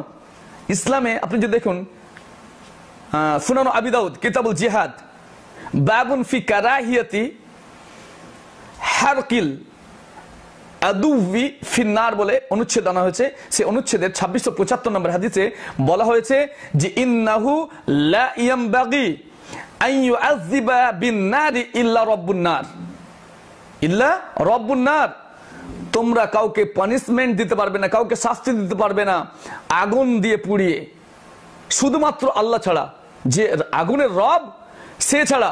অতএব আপনি কেমন মানুষ? কিছু মুসলিম নামের কিছু সংগঠন, অমুক জিহাদি সংগঠন, অমুক আপনার সংগঠন এইভাবে বলে জিহাদের নামে আপনার মানুষকে বম ব্লাস্ট করে হত্যা করছে, এটা কোনো মুসলিম করতে পারে না, কখনো হতে পারে না। কেননা আগুন দিয়ে হত্যা কেবলমাত্র আগুনের রব, আগুন দিয়ে শাস্তি সেটা জাহান্নামের ব্যাপার, সেটা আল্লাহ দিতে পারেন, আগুনের রব ছাড়া কেউ দিতে পারে না। এক্ষেত্রে আপনি হাদিসটা আরো এসেছে যে কিছু সাহাবী পিপিলিকা যেটা রয়েছে না, এই পিঁপড়ে আপনার আগুন দিয়ে পোড়া হয়েছিল। তো সেই ক্ষেত্রে রাসূলুল্লাহ সাল্লাল্লাহু আলাইহি ওয়াসাল্লাম জিজ্ঞাসা করলেন, তারপর রাসূলুল্লাহ সাল্লাল্লাহু আলাইহি ওয়াসাল্লাম নিষেধ করলেন যে একটা পিঁপড়াকে পর্যন্ত আপনি আগুন দিয়ে মারতে পারেন না, তো বম ব্লাস্ট করে আপনি লাখো লাখো জীবকে হত্যা করছেন, তারপরে শিশু, নারী, বৃদ্ধ সবকে হত্যা করছেন। এটা কিভাবে সম্ভব? এটা কিভাবে সম্ভব? অতএব এটা কখনো সম্ভব নয়। আর এই ধরনের যে কোনো প্রকার হত্যা, লড়াই, এগুলো ইসলামে নিষেধ করা হয়েছে। এ ব্যাপারে সহিহ বুখারী কিতাবুদ দিয়াত বাবু কাউলিল্লাহি তাআলা মান আহইয়াহা হাদিস নাম্বার 6871, সেখানে বর্ণিত হয়েছে যে আনাস ইবনে মালিক আন নবী সাল্লাল্লাহু আলাইহি ওয়াসাল্লাম, আনাস ইবনে মালিক থেকে বর্ণিত, তিনি বলেন যে রাসূলুল্লাহ সাল্লাল্লাহু আলাইহি ওয়াসাল্লাম বলেছেন যে আকবারুল কাবাইরি, বড় গুনাহ হচ্ছে যে আশিরকু বিল্লাহ, আল্লাহর সঙ্গে শিরক করা সবথেকে বড় গুনাহ। আল্লাহর সঙ্গে অংশীদার স্থাপন করা, আল্লাহর যে হক অন্য কাউকে দেয়া, এটা সবথেকে বড় গুনাহ। ওয়া কতলুন নাফস, এবং অন্যায়ভাবে কারোর সঙ্গে লড়াই করা, কারোর বিরুদ্ধে যুদ্ধ করা, কাউকে হত্যা করা, এটা হচ্ছে বড় গুনাহ, ইসলামের সবথেকে বড় পাপ, বড় অন্যায়। অকুকুল ওয়ালিদাইন, পিতামাতার অবাধ্য হওয়া, অকৌল জুর অকল শাহাদাতু জুর, মিথ্যা কথা বলা বা মিথ্যা সাক্ষ্য দেয়া অথবা মিথ্যা সাক্ষ্য দেয়া, এটা হচ্ছে সবথেকে বড় গুনাহ। আর যারা এই ধরনের কাজগুলো করবে, বিশেষ করে হত্যার ব্যাপারে, এই সন্ত্রাস কর্মকাণ্ড যারা করবে, তাদের ব্যাপারে সহিহ বুখারী কিতাবুর রিকাক বাবুল কিসাসি ইয়াউমাল কিয়ামা হাদিস নাম্বার 6533 বর্ণিত হয়েছে। সেখানে আব্দুল্লাহ রাদিয়াল্লাহু তাআলা আনহু তিনি বলেন যে ক্বালেন নবী সাল্লাল্লাহু আলাইহি সাল্লাম, রাসূলুল্লাহ সাল্লাল্লাহু আলাইহি সাল্লাম বলেছেন যে আউয়ালু মা ইয়ুকযা বাইনান নাসি বিদ-দিমা'i, কিয়ামতের দিন সর্বপ্রথম এই লড়াই, ঝগড়া, ফাসাদ, রক্ত ঝরানো এর ব্যাপারেই হিসাব নেওয়া হবে। অতএব সাবধান, যারা আল্লাহর প্রতি সামান্যতম বিশ্বাস রয়েছে, তাদের পূর্ণ বিশ্বাস নিয়েছে, এই ধরনের অন্যায় কাজ ত্যাগ করতে হবে, তওবা করে আল্লাহর দিকে ফিরে আসতে হবে। আল্লাহ যেন আমাদেরকে দুর্নীতি মুক্ত সমাজ বানানোর, দুর্নীতিগ্রস্ত সমাজকে দূরে সরিয়ে শান্তি শৃঙ্খলাবদ্ধ সমাজ তৈরি করার তৌফিক দান করেন এবং শান্তি সহকারে মৃত্যুবরণ করার তৌফিক দান করেন, এবং আল্লাহর দ্রোহিতায় যত অন্যায় রয়েছে এবং সামাজিক, পারিবারিক, অর্থনৈতিক সমস্ত ক্ষেত্রে দুর্নীতি ত্যাগ করার ক্ষমতা দান করেন। ওমা তৌফিক ইল্লা বিল্লাহ ওয়া আখিরু দাওয়ানা আলহামদুলিল্লাহি রাব্বিল আলামিন। আসসালামু আলাইকুম ওয়া রাহমাতুল্লাহি ওয়া বারাকাতুহু।